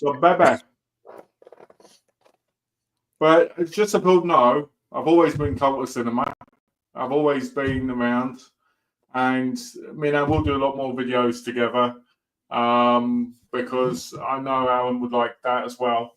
So, you'll see more of us together, and you'll see Alan on my channel as well. I can guarantee that.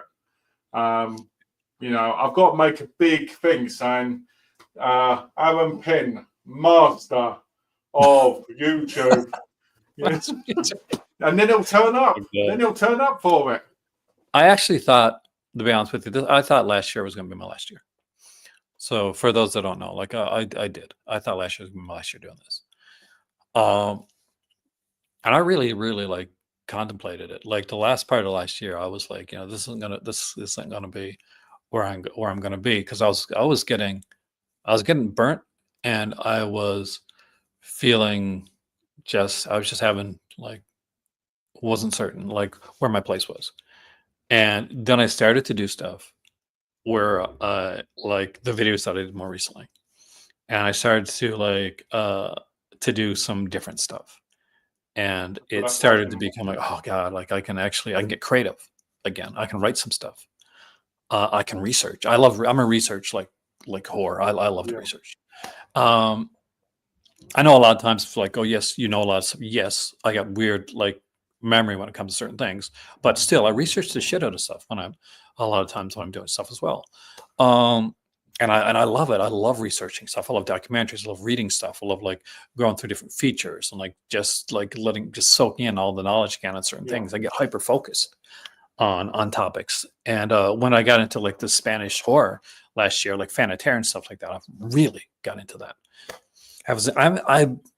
I really want to see it. I love Robert Eggers' work, and I think that because it's Egger, it's going to get mixed reviews. But I'm pretty sure I'm going to love it. Like I haven't gone. No, go. Like, did you see it or? I haven't seen it. My cousin saw it because obviously he's in the cinema, isn't he? Did he like it? And he said it's one of those films where he said it's really good. He can see it winning awards, but he thinks it's more about the style and more about who it is than anything else, and it's got a fantastic cast. Me, I can't imagine rushing to watch it. Did you like The Witch? I've seen the trailer multiple times, and it looks good. Don't get me wrong, but I just can't imagine watching it. I could imagine getting that in the sound and watching it then. I think it's one of those that like it's going to seem like solid for substance first, but I think it's one of those that, from what I can tell, will work better upon like farther rewatches. I find most figures works like that. Witch was like I watched Long Legs. Which is one where I was iffy on when I first saw it, and I rewatched it. And I'm like, oh, this is better than I remember it being, and now I really like Witch. But I was like, yeah, I'm not sure about this. And most of like Egger's work has been like that for me. But I love Nosferatu as in general. And it's Bill Skarsgård, right? Is the vampire in that? Yeah. He's like, it's becoming his thing. It is, isn't it? He's becoming the next Johnny Depp. He wants to be. No, not really. Well, Johnny Depp. Well, I mean, by the different characters. The different characters, I mean. I'm ever since I'm gonna say something. No, I'm not. Like, I'm just not a big fan of Johnny Depp anymore because of certain things. But but I do like some of his film work, like Edward Scissorhands, stuff like that. But it's I think he's become like he wants like Lon Chaney, where he's getting all these character roles, and he wants to play the Joker. He wants to play the Joker. He'd be good as the Joker. And people are like upset because some people are upset because there's a whole bunch of people that just want to hear, like, anytime like anything DC news comes out, they're like, oh man, it's gonna suck. And it's like really sad because here's the thing. Here's my controversial. Here's my hot take. I love myself some, I love me some like superhero stuff. I love like comics and stuff. Is that I'm not a huge, massive fan of DCEU, but I do think there's some great stuff that came out of it, like some genuinely really cool stuff. Yeah. I do think, however, that the people that go super hardcore, like restore, like type thing, and they're like, "Oh, I hate everything James Gunn," that it's hurting that legacy, which is a shame because there's a lot of good stuff there. And anytime somebody comes on and just does stuff like that, it immediately tires like the films that are there and the good parts of the films, and that really sucks ass. It does suck. I do think that like I'm excited about what's happening right now. I'm watching Creature Commando. I haven't seen the latest episode though. Are you watching it? No, I didn't know it was out. Oh, man. There's one episode called Chasing Squirrels, and I think it's the 4th episode. Hin couldn't finish it because James Gunn will do that thing where he'll get you, and you'll be like, it's like, oh, this seems kind of comical, and then suddenly you'll have this thing, and you're like, oh, that really hits all the emotions all at once. Chasing Squirrels is that in Creature Commandos, where you're like, oh, this is like Guardians 3 level of sadness. But it's really good. It's so good. And like, it's not giving me anything. But you gotta watch it. It's a great show. I will. What released it? Came out on Max, which you can get on like I know what you have, so it's probably on your thing. Okay, yeah, I'll look it up because I didn't know it. How many episodes are in? But it's by the way, it's adult. So anybody who got kids, just to let you know, like there's blood and like sex and stuff in this, so it's not. So it's kid friendly. It's definitely, it's not a kid show. It's definitely more hardcore with some stuff. Basically, it is James Gunn thing. Oh, it is the Creature Commandos, and it is like there is like a thing about the bride, which is not an episode for kids at all. And there's like there's some super intense gore. Hey, Triple H, welcome, man. Hey, Triple H in the house. Happy New Year. Happy New Year. But it's definitely, you'll love it. You will, like, no type of stuff you like. And it's and of course Superman's coming out, which looks friggin' amazing. Is that It does Ultraman? look good. Do you think is that Ultraman? It looks like Ultraman, right? The one he's fighting. A little bit, yeah, it does a little bit. I agree. Do you know? I didn't know there was an Ultraman video game until recently. Oh, you mean the Ultraman, like as in the you know the Super Eye thing? Yeah. But like there's the Ultraman, like the bad guy, and like Yeah, I know what you're talking about. It's just the name reminded me. Oh yeah, no, there's like I actually don't have it, but there's an Ultraman video game. I think he's in another game too. Oh, forgot to say Happy New Year, everybody. Kubrick Lover says, well, Hey, Happy New Year to you and all. Happy New Year to you. And then there'll be many good ones ahead of everybody who watched the chat. Today's a special day because from watching this stream, you've all been blessed with the power and the love of Aaron Penn. And because of that, you'll all receive in your life at least a 30% chance of excitement throughout the year. It'd be like, all like put your hand on your computer screen. Put your hand up and you feel it, don't you? But there's some nice stuff coming up this year. So we got a lot of stuff coming up this year. On the channel, there's a bunch of cool stuff coming, and I'm excited. I'm actually excited to do, and I got to mention this again because it's the craziest idea in the world, and nobody else in the world would do this except for my channel.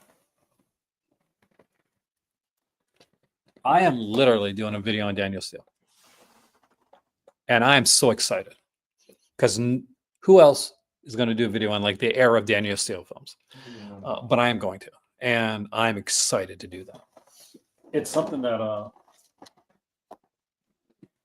I want to be able to do is like do like visual essays and stuff on my channel for stuff that nobody's thinking of doing. Yeah. And like we call them, like me and Malcolm said, basically we call them evergreens because they're videos people can come back and watch anytime. Did you get really insane? Really? Well, some people like it. There you go. Kubrick's got the real love for cinema. I'm you know, maybe it's better than I just wasn't a fan of it. I wasn't a fan of any of those. Them, so it's like what's the crazy NFL 1 and 2? There was before was the other ones, right? Yeah. See, that's the case. Kubrick says, "I bought a while back, haven't seen it yet." I think that's fine for all of us. Like there's like let's look here. Like let's dive into it. I'll take a couple minutes before I go. So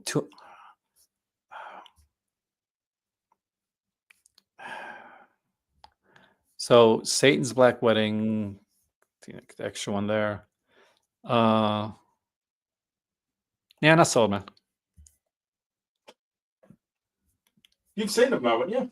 Yeah, I have. I didn't like them. I know, and there are two others. Did you like them? Go with it. No. There's two like previous to this, actually. I think. Yeah. But it just wasn't me. It wasn't me. Like different strokes, different folks, right? I'll watch the hell out of Horrible Dr. Hitchcock. Love this film.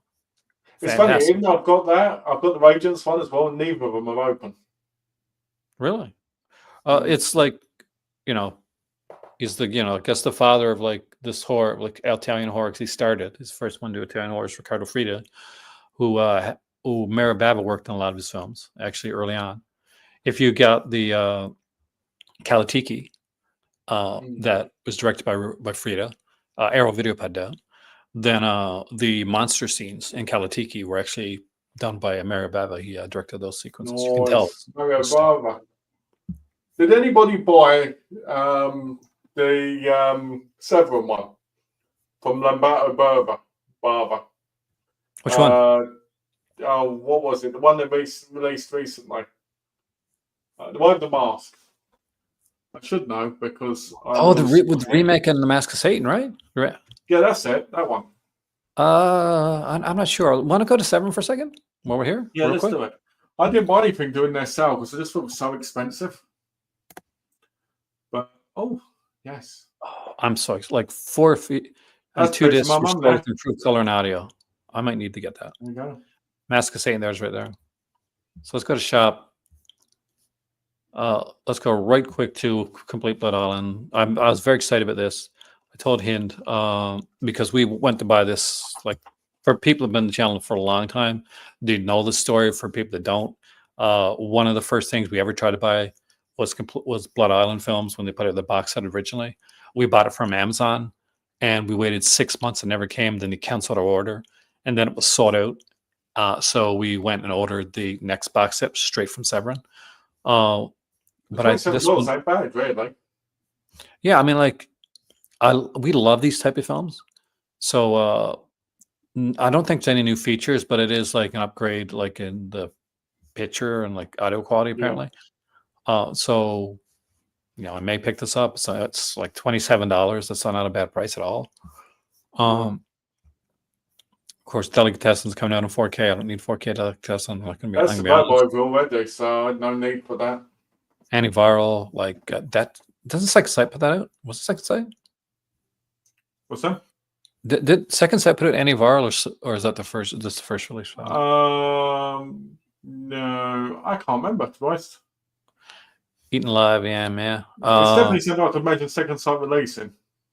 That Mask of Satan slip cover is so boring. I hear great things about Thangros. Like, I'm gonna be honest, I do hear great. I did almost pick up, but I'm waiting till I get to Paris. I'll pick up some stuff in Paris. Like I want to get Opera because I just got a DVD of Opera, right? But it looks beautiful, by the way, on 4K. You have it, right? Yeah. Freaking, I'm jelly, man. Super jelly. I should get out and just start going like this. Gorgeous. Yeah, because they did that to the Saint for you. Like, well, such a gorgeous release. It's you know what, mate? That's the best thing to do when they do the sale now, is to do that. They had such a good sale price on those 75% off. Like, it tempted me because those titles. I'm going to be honest with you. The last sale, the Black Friday one, wasn't as good as the halfway one when it comes to make this one, innit? I mean, during the halfway sale, there was tons more in it, but they're still all great prices. So I'm glad you got a lot of the ones you wanted, mate. I gotta watch Closed Circuit. I gotta get Closed Circuit, actually, and Private Crimes. Those two I really want. I got Closed Circuit. I watched it yet, though. Severin, like, spoiler alert, for like 2024 video, Severin is definitely kind of maybe I'm going through right now, maybe the top for me this year, just in the stuff that they've put out. Like they just put out such good, like they put out such good stuff, and it's so comprehensive, and their box sets are like real, like chunky box sets with lots of films and special features and stuff like that. You know, I still need to get a second full course out. I mean, I have to agree with you to a big extent, because if I said, let's say, for instance, for whatever 444 was, that's mostly from an Asian movie standpoint, but from an all-around standpoint of different films and that, Seven is definitely up there. Because, like, you look at the stuff, look at the clones of Bruce Lee set, then you've got like their Italian like horror stuff that they put out, and they put out the folk horror stuff, and like different countries put out Mike Lee films. Like as far as like running that gamut and still giving us like the features and giving us like these big sets. Like I love Forgotten Jelly, and I rewatched those sets from Vinegar separate. I've watched. I didn't put much in them though, did I? But yeah, it's 3 movies. Like say what you will about Al Amson. I love me some Al Amson. Like I'm unabashed like fan. That set, that's a set. Like that is a set. That is Criterion level of like love for this man. And I'm not a massive Ray Dan Steckler fan by any means, or like Andy Milligan. But the fact of what he did, nobody else does that. Nobody else does that. Poor Arrow, when they did Bill Bane. Like Arrow did some decent, but like I don't think who else? Maybe Criterion, but who else besides Severin just does that? Well, let's be honest. The only one that really goes up with that pop like is the Ingmar Bergman set from Criterion. Yeah, and think about this: we live at a time when L. Adamson has a set. Who would have thought that? Ingmar Bergman Criterion level. How amazing is that? And who would have thought it would have been such an expensive set now? Yeah, and that Ridiculous. wasn't that pricey. Like we have a complete Lord Gemser Emmanuel set with extra films and a great book. By the way. That is a massively amazing book. When I think of like books, and I talk this year, but like I think like there's too much being put in. There's too many releases that just be made chunky for chunky's sake. That Emmanuel set, the book in that Emmanuel set, I'll be chef's like, kiss. oh, is your book sticky too? No, it's sticky. Oh, I'd buy. Remortgage. I don't know. There's like you just got to get them at the right time, the right price. The But here's prices are decent when they're not their special 4K ones. the price. I think that their 4Ks, like if you look at the prices of their 4Ks, like look right there. That's Opera, right? Great film, wonderful film. 4K release, 3-disc 4K release, $34.49 with $50 regular, right? Yeah. Like how different is that from Vinegar Syndrome and stuff we were just? But that's the standard. This is the standard 4K. I'm talking about the ones that are like $69.99 and that. Yeah, but here's the thing. Like this is good enough. Like what's the difference between this and the Vinegar Syndrome 4Ks that we see is that there may be a slipcover. And that's the difference. And there's no difference in price. There's no difference in price between Severn and Vinegar Syndrome when it comes to 4Ks anymore. Like, let's be honest, Vinegar Syndrome actually has more expensive 4Ks. And as we just saw when we looked at Virtuosity and stuff like that, it's ported over special features. Like, give like Severn credit for putting new special features onto a lot of these releases. That's the lie, by the way. It says Argento's last true masterpiece, Opera. That's a lie. His last true masterpiece was Giallo. As to what? Giallo. You know that Adrian Brody awful movie. That was awful. I'll be honest with you. I will watch Dracula 3D over Giallo. Yeah. I've never watched Dracula 3D because my copy got stolen. That is so. Mother of Tears sucked as well. Yes, but I don't mind it. Like I think the problem. It especially sucks if you're looking at like Infernal and Suspiria, but there's snippets of Mother of Tears that are really good. But overall, as an overall package, it's not a good film. I think I'd rather put Black Cat as the third one, even though I didn't like that. Well, here's the thing. Like Cozy, like she had a good idea for what she wanted to do with Black Cat, but Cozy is an Argento loyalist, and he said, "I'll make a movie about about like the third like Suspiria film, but I won't make a third Suspiria film because I don't feel that's right to Argento." So that's why Black Cat became the film that it is. So those obviously something to think about when it comes to that, which makes it a nice experiment in kind of filmmaking the way that's done. Because in actuality, Darren Nicolodi had an idea for a third Three Mothers film, but because Cozy is who Cozy is, which a very nice guy, he wouldn't do it. But that's the thing, right? We should have to Blu-ray on its own without the 4K. We're getting a little bit less that now. Like Mutineer, I mentioned early on this video that recently Transformers 1 came out, and there's been a big deal about it because they've not put out a Blu-ray singular release. They put out a DVD release for Transformers 1 and a Blu-ray with 4K. And then they put out Steelbook with a Blu-ray with 4K with digital code. What they should have done is Blu-ray with the DVD and then the 4K. They're pushing like DVD, no, because they know DVDs will sell on their own. They want 4Ks to sell. They really want 4Ks to make it. And Paramount's going all in on 4K, which is, I mean, it's good, but not everybody wants 4K.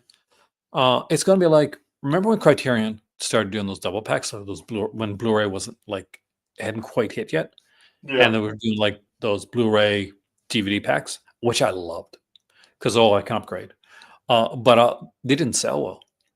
So they ended up like saying, yeah, no, we'll make a Blu-ray release and a DVD release because the Blu-ray DVD combo packs weren't selling. Yeah. But it's different. It's going to be different this year. I think, Malcolm, this year is going to be like, we're really going to see like DVD is here and DVD is not going anywhere.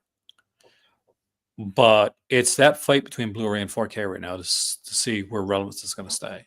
One of And them we're- needs to go because otherwise we're going to have 4 formats.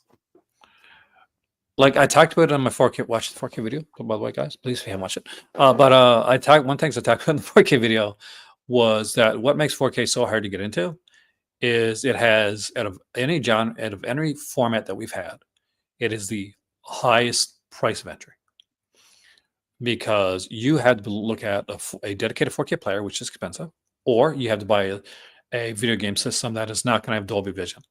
Sony's doesn't have Dolby Vision. Xbox doesn't have Dolby Vision because they have licensing to it. Sony just didn't do it. So if you want Dolby Vision, you got to buy yourself a dedicated player. And don't get a dedicated TV, but plays good picture properly. Yeah, you got to have a decent TV, and for the right, and depending on where you live and your apartment or your house, you got the right size TV to see the difference in quality. If you want to really get that audio, and like you want to get a really good audio mix, then Dolby Atmos is really good, but you're going to buy Dolby Atmos sound system to get that Dolby Atmos sound. So it is a barrier of entry. My setup, in case people want, because I haven't got the surround sounds. I had the best Sony TV at the time. It cost about $4,000. I had a great surround system. I had to buy 2 4K players. One broke. The other one cost me about 450 quid. So right there, that's over $8,500 technically. That's wrong. 400 and whatever, nearly $5,000. Let's put it that way.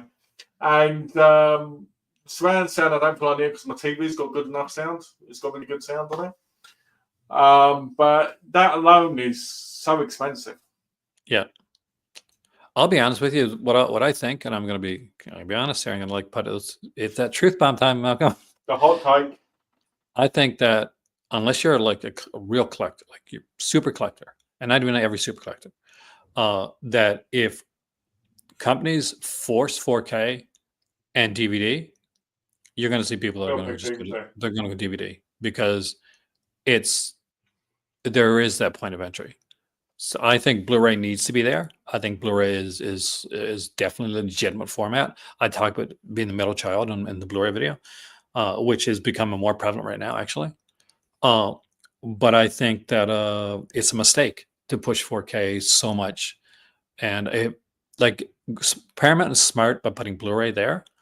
But I think if it gets to the point where they're just doing the 4K and the DVD, then people are going to go to DVD.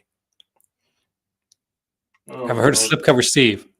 Yeah, he is joking. Slipcover Steve does, I will say, his humor's not always for me, but I do think he's real. I've watched a couple of his videos that are super funny. I think him and Dead Pit Radio are doing like some kind of like feud right now, which I haven't got to see all of that yet. But some people take him really seriously. But if you've seen like more than one of his videos, he's much in the way of like, remember Boogie? Well, that's not a most positive thing to talk about, but he did like the character, right? Or was it Francis? Yeah, thank you. He did Francis' character, and first time I saw like is he insane? But it was like, oh no, and the slipcover sleeve, my guy, right? He's doing like a character, and it's working a lot actually. Not everybody's like some people take it way too serious. He did a Serial at Midnight one, and Serial at Midnight like responded to him. It was like like he knew, but some people like it. I think they didn't actually figure it. He did one, didn't he, on Movies and So, and that went a bit crazy. She took it serious. At the time, I was like, "Oh man," I felt bad. I'm like, "Oh yeah, how dare!" I'm like, "Wait a minute, that's Slipcover Steve." So I deleted my comment. And I'm like, "Wait a second, that's the guy that's making humorous videos." I think my view of the Movies and So thing is this: he doesn't really say anything that bad in the video. Really, should he have just left it alone? Probably. But was he kind of just trying to joke around with it? Yeah. Did he know that these people will do responses and it'll get him subscribers? Yes. Yes, because he knows they have subscribers. And like that's the thing is like he knows that people watch videos that have other more popular YouTubers' names on it. I like his There's a reason humor, he's doing but Serial after Midnight, not me. I like his humor, but after a certain period, I get a bit bored of it. I have to take breaks because otherwise I'm like, you know. And it depends on what he's talking about. Like when he was talking about the companies and that was funny. When he talks about people, it's kind of funny. The Severance. But yeah, that's what I mean. But on average, I wouldn't say I'm a big watcher because I'm not that keen on it. But I will watch it now and again if the right video pops up and it says something. But I might be interested, like the Severin one. Yeah, like I mean, like it's like I've watched movies with Sue. I've watched Slipcover Steve. Like I don't think I need to be in a camp where I gotta choose. He's reinforcing his comment, because he's selling a character. What people don't realise. There we go. Which is good to hear. I don't find Dave funny at all. He was really mean to Sue. Do you really think he was mean, like he in a minute type of way? Is that his name, Dave?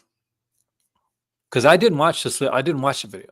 Like I watched it. And I thought. Did you think it was mean? I thought there was little bits of being mean in there, like when he said, "Get over it." Basically, you know, it's this, you know, it's that. I get that being upsetting and kind of horrible. I do get that. Do I think Sue kind of, because you got to think his video was 4 minutes and Sue's was 19 minutes talking about it. All right, and talking about the thing. What she did was really stupid. And that's not me pointing her down. That's me stating fact. She should never have acknowledged the video. She should never have been to it because, one, he's a nothing, right? To her, he's a nothing. What he says should matter. When she's talking about the debt stuff, that's her own personal journey with her people, right? With her people talking about it and doing it, you know. But I'm not pointing her down. What I'm saying is she should have played the smart way and just not acknowledged it. Because what you're doing is you're helping him get views. You know? Because the thing I think, like, I don't agree with like humor that's mean to somebody else. Like, I'm not like obviously my channel doesn't do that. I do think that like some of his stuff is funny. Like whether I didn't see that video, so I can't like you can more informedly talk about it. I can't. I do know that his videos with companies and stuff like that, and I knew that he did one with I did one against Serial Midnight. And Serial Midnight kind of like got the joke aspect of it and just like responded back in kind. Not everybody's going to be like that, obviously. Some people are going to take stuff more, and I've been like back in the early days of stuff like that as well. I took things more to heart, I think. On Dead Pit. Am I missing something? Yeah, but Dead Pit are annoying pieces of shit anyway, so that don't matter. I don't like the Dead Pit guys personally. He defended having a collection you don't really watch, but like looking at, you know, my view. Yeah, no, but I don't think that seriously. Like, the thing. Here's the thing. Like, I don't think that. Like, this is like, I'm gonna be blunt. This is not easy. What we do isn't easy, and we put ourselves out there. And I've had people definitely like rag on me. I've had videos made about me that I found about afterwards, where people just crapped on me, and that's going to happen.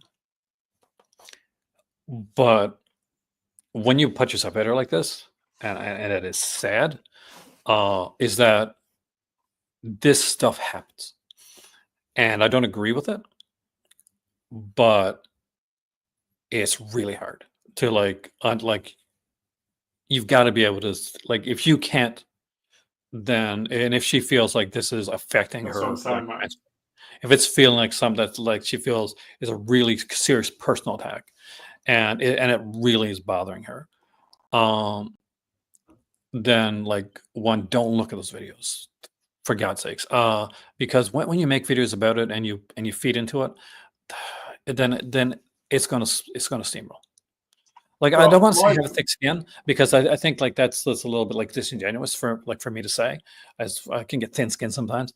Uh, but it's really I hard, and like she seems like she's like really kind of soft hearted, and that's it. This is a definitely a tough world to be when it comes to that type of thing. And I think she's made some good videos, and I think that she opened up and she said a lot of stuff that was really hard for people to say. And I watched the videos on like she's talking about debt and stuff like that. One video that bothered me, and I will be honest, was a video where she said, "Well, like I'm like it's really easy to make money on with YouTube, and like you can just do this and be consistent, you'll make money no problem." I thought that was a bit of a that responsibility. I was proud. That was a problematic video. I even called my university when I work and I disappeared. Yeah, it is. You It's know, hard. Parsnip was I've got that a channel a long time ago, and we actually talked. And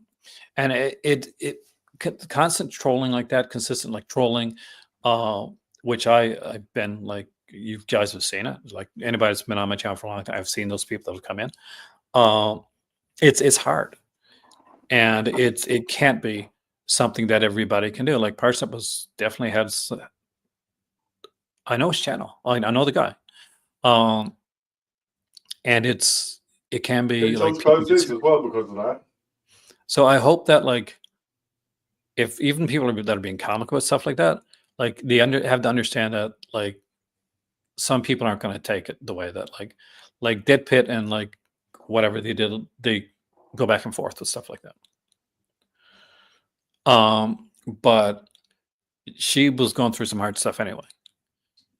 So to go and like hit on like kick one down type thing, it's different. That's hard. I think the problem is I think the video she did was not just about him; it was about toxicity in the community.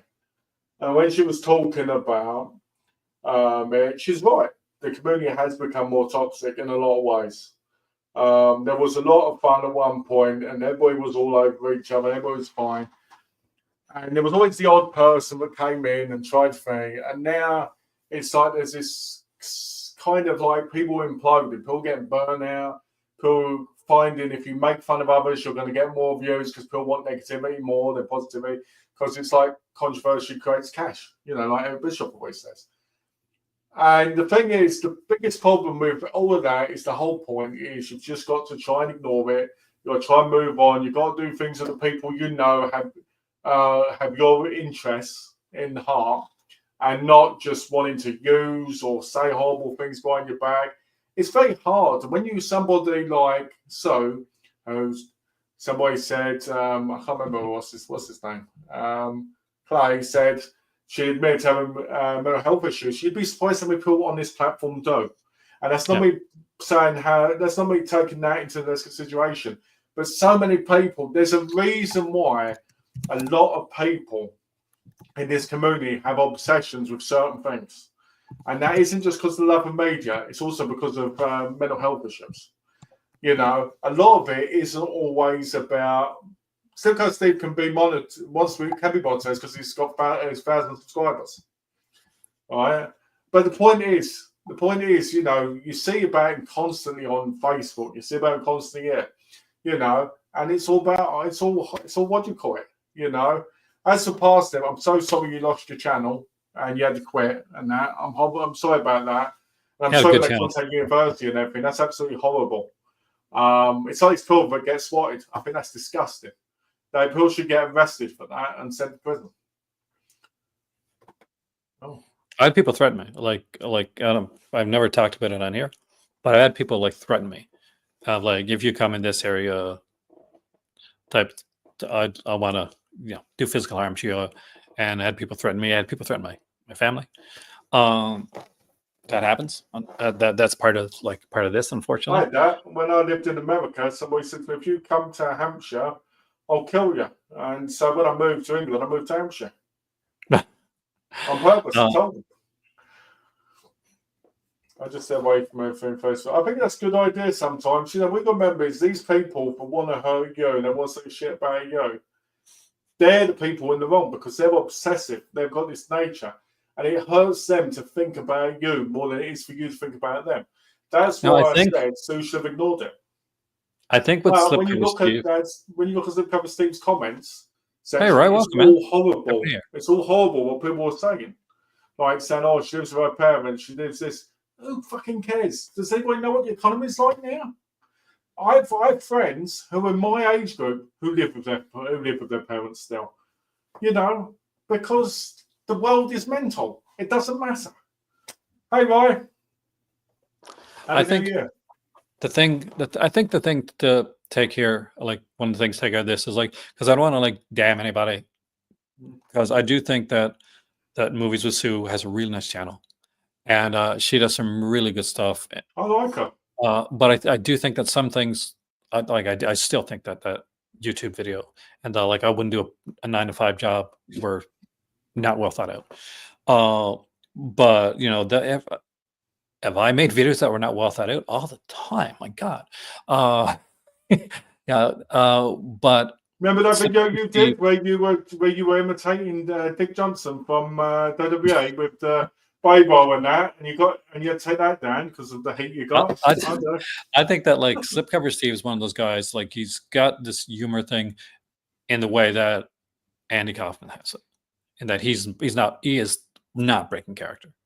He's not apologizing to anybody because that dude's not breaking character. And do I agree with it?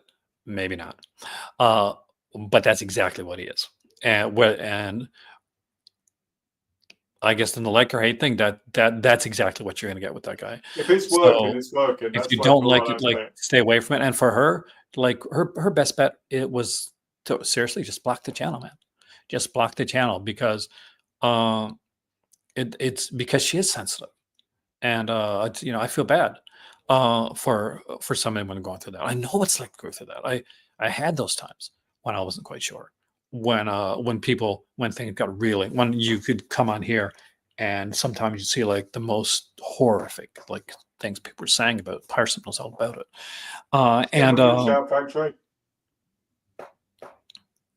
Yeah, but it's like they've been neck breathing. Yeah. Oh, shame when you scream. That was I can't believe so many people saw that. But that's what it is. That's what it is. I really think that for her mental still, if Dead Pit and like Slipcover like said stuff like about her humorous or not, block the channels and stay away from it and keep doing what she's doing. But if it gets to the point where she thinks it's something that she can't deal with, like this should be something that for her it's a job, right? But for me, this is like fun. This is a side hustle type. This is a fun type thing. I don't do this for a living, thank God. If I did, I'd be screwed. But I mean, for her, it's like it's a job. So it's just like block those channels and just go on and do the stuff that you do, because you gotta look forward onto your channel if you're going to do and you want to be consistent, stuff like that. And she works with other people, she does stuff, she gets stuff from companies, which is I think something like we've seen like stuff coming on recently about people like getting pushed back on stuff like that. Middle of a Media had to make a video, and that was a shame, because I think Middle of Media, I've done videos like with Middle of Media in them, and I can tell he's a genuine, he's a nice guy. And he was hurt by some stuff that was said, and he had to make a video on it. And I think that people say is like the community, is like the movie, like is this niche community becoming like kind of toxic? And I don't think so. I just think we're going through different like growing pains right now. And there's people that like Parsnip can tell right now who had to shut down his channel. And this that's always been there. But you always haven't been able to see it. But it's always, that's always been there behind the scenes. It's just a lot of times what we do on this side of it, what Malcolm's done. Malcolm's had issues with people in the past. Well, I'm not going to go into that, and we're not going to go into that. I've had issues. Hey, there's somebody. Happy New Year. Is that it's that hidden part of YouTube that we like to keep off the screen as much as we possibly can. I am doing good. I'm in Morocco, Parsnip, and my kids are grown, which makes me feel old. It does, man. Malcolm knows this. My beard's gotten gray. I kept looking at Hind and I'm saying like it's silver, Hind. It's not gray. It's silver. What is You know, to finish off the Silco Steven Act thing, I've been on YouTube for about 16 years altogether, counting different channels, and that's longer than me, man. yeah, a little bit. Well, it is, but for my main channel it isn't. But for the other channel I had before, it's what I will say is there was a time in my YouTube life where I was with a lot of people. I had friends, or I thought I had friends. I had this, and other than one person, it all crumbled. Everybody, these people turned on me. These people hated me. They wanted to make me try and kill myself. You know, whether unalive or whatever you want to call it. Yeah, all this stuff, right? And the thing is, yeah, it rewrects you. It does. And I think these people need to be punished by YouTube, but they won't be. And that's the sad part. It really is. Now, like there's been like channels out there where it's genuinely been like one of those times when I'm like, and like, yeah, a lot of people like I remember like collabs, like the group collabs and stuff like that. And a lot of those things fall apart. Like certain people don't get along, certain like things don't mesh. Things happened. And yeah, like you're trying to like keep going. And for me, I was like, this is getting so depressing, getting so draining. Yeah. But the thing is the focus on like, for me, it was the focus on the stuff on the channel. And I do want to put my personality personality's there. I can't help that. But I do want to put too much of me there to the point where like what happens on here affects what happens out here. Yeah. That I had to like get to that point where I'm like, no, these are two separate things. Aaron on YouTube and Aaron in person. Like we're very similar because I'm not playing character like some people do, like Jose gets played Master Cast and stuff like that, right? Like I started my channel, I didn't mean it to be like it for a small channel, it kind of blew up for what it was, and more than I expected it to. So I never had that barrier that a lot of people had when they're like, if you're doing like Cinema Snob or something like that, you got that barrier. Like Movies with Sue, it is Sue, that is her. But you know, Call to Cinema is me, and you know, want to have like you and we're doing stuff. That's us. So yeah, and it's hard. It's easier to take things more personally. It's what I'm trying to get to in a roundabout way. But you have to like get to the point where it's if you're doing this and it's psychologically or physically taken away, that's when you step back. Yeah. There was a time when it started really getting to me years and years ago, and it started affecting me and Donna's relationship because I that's when. And that's when I decided, you know what, I have to cut that. I have to take my time. I have to get away from it. Because at the end of the day, the stress and worry I was having wasn't helping me, and it wasn't helping the situation. So he probably does have an apology, Clay, but it's not going to break character because the character's working for him, and because the character's working from subscriber wise, he's not going to care. It's the same, like, and it's the same thing. And we'll go back to the Andy Kaufman analogy. Is that it's a lot of people were really upset with when Kaufman would say, like, you know, I'm going to wrestle women and do lesser, and women are lesser, and all this type of stuff, and we're really upset to the point where we got into like serious fights, and you couldn't tell between when it was him and when it wasn't. And he's doing it's. You know, I think it's the same. I think Andy Kaufman's a genius. So that's a different level. But I really think that's what he's doing. But do I think it's like he should actually apologize? Yes, I think he should like go outside. Hey, between me and you, this was a joke. You know, it's a character that I do. Say it separately. As I don't put it on. Don't let people know that I apologize to you, but apologize like separately. That's how I would do it. And then ask her if she wants to have a feud, quote unquote feud, and like take it from there. And if she doesn't want to and she wants to move away from it, like then just do that. That's what I do. Let's have a feud where I call you all sorts of names and you do videos talking about to me and Well, I that's like gonna work out. you know this. Like this is something that like Malcolm knows, is that I had thought about at one point, like doing having a like a quote unquote fake feud. Remember that? Yeah, I remember that. And I didn't go with it. He But I chickened out because he was worried about people taking him too seriously.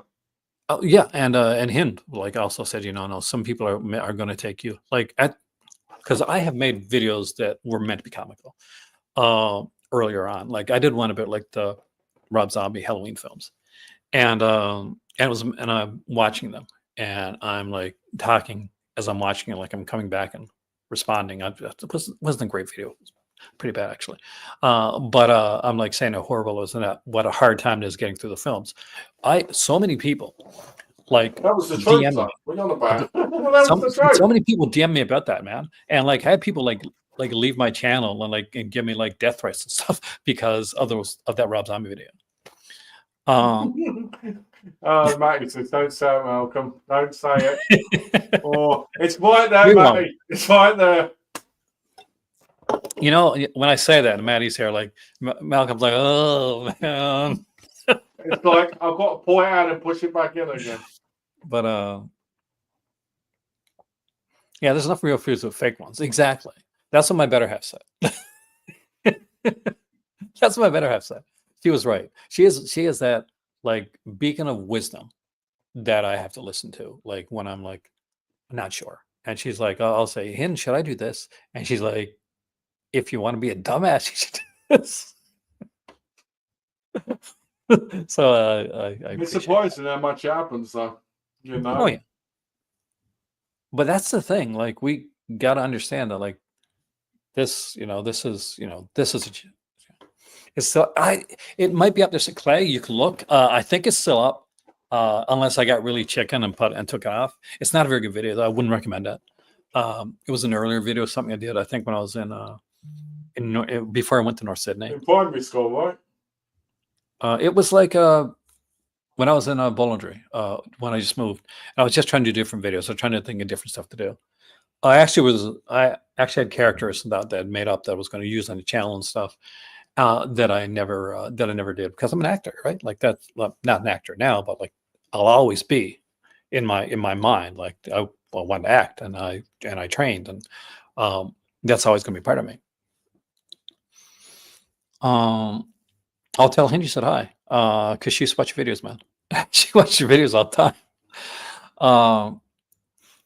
But it was it was different. Like you go through different stuff, and I feel bad that she feels bad. So I don't know if you talked to her, Clay, but if you do, tell her, more people like her and what she's doing, even probably him, than she knows. That's at the end of it. Angry Video Game Nerd character. I really liked the Angry Video Game Nerd initially, especially. Not so much when he went with that company and it wasn't writing stuff anymore, but his original stuff, really good. You could tell later on when it wasn't his voice. Yeah, it feels more dampened now. It doesn't feel the same. You can see, you can tell, it's like, I'm a Mystery Science Theater guy, Mystery Science Theater 2000. And you can tell who wrote what jokes on Mystery Science Theater. When you know their sense of humor, and you can tell when you're watching an Angry Video Game Nerd when it's him and when somebody else wrote that joke, and you can most of the time tell who wrote that joke from the people because he did this series and he used to watch it a lot. I was not a big fan of it. Where he did reviews, we had like a bunch of people down in like his basement, or like. Oh, you're talking about when they did like the movie review things and all that when they were like in the like the store in his basement kind of thing. Yeah, I was iffy on those, actually. Like, some were okay, some were just like, because there's certain characters and certain people just do it for me and certain people don't. But with that being said, guys, with all this, at 3 hours, I got to feed cats downstairs. Yes. So I want to thank you so much. I really appreciate everybody that came in and the fact we're able to just talk and go beyond. And that's a good thing. And that's wonderful being able to do these lives and having Malcolm in and having all these people here chatting.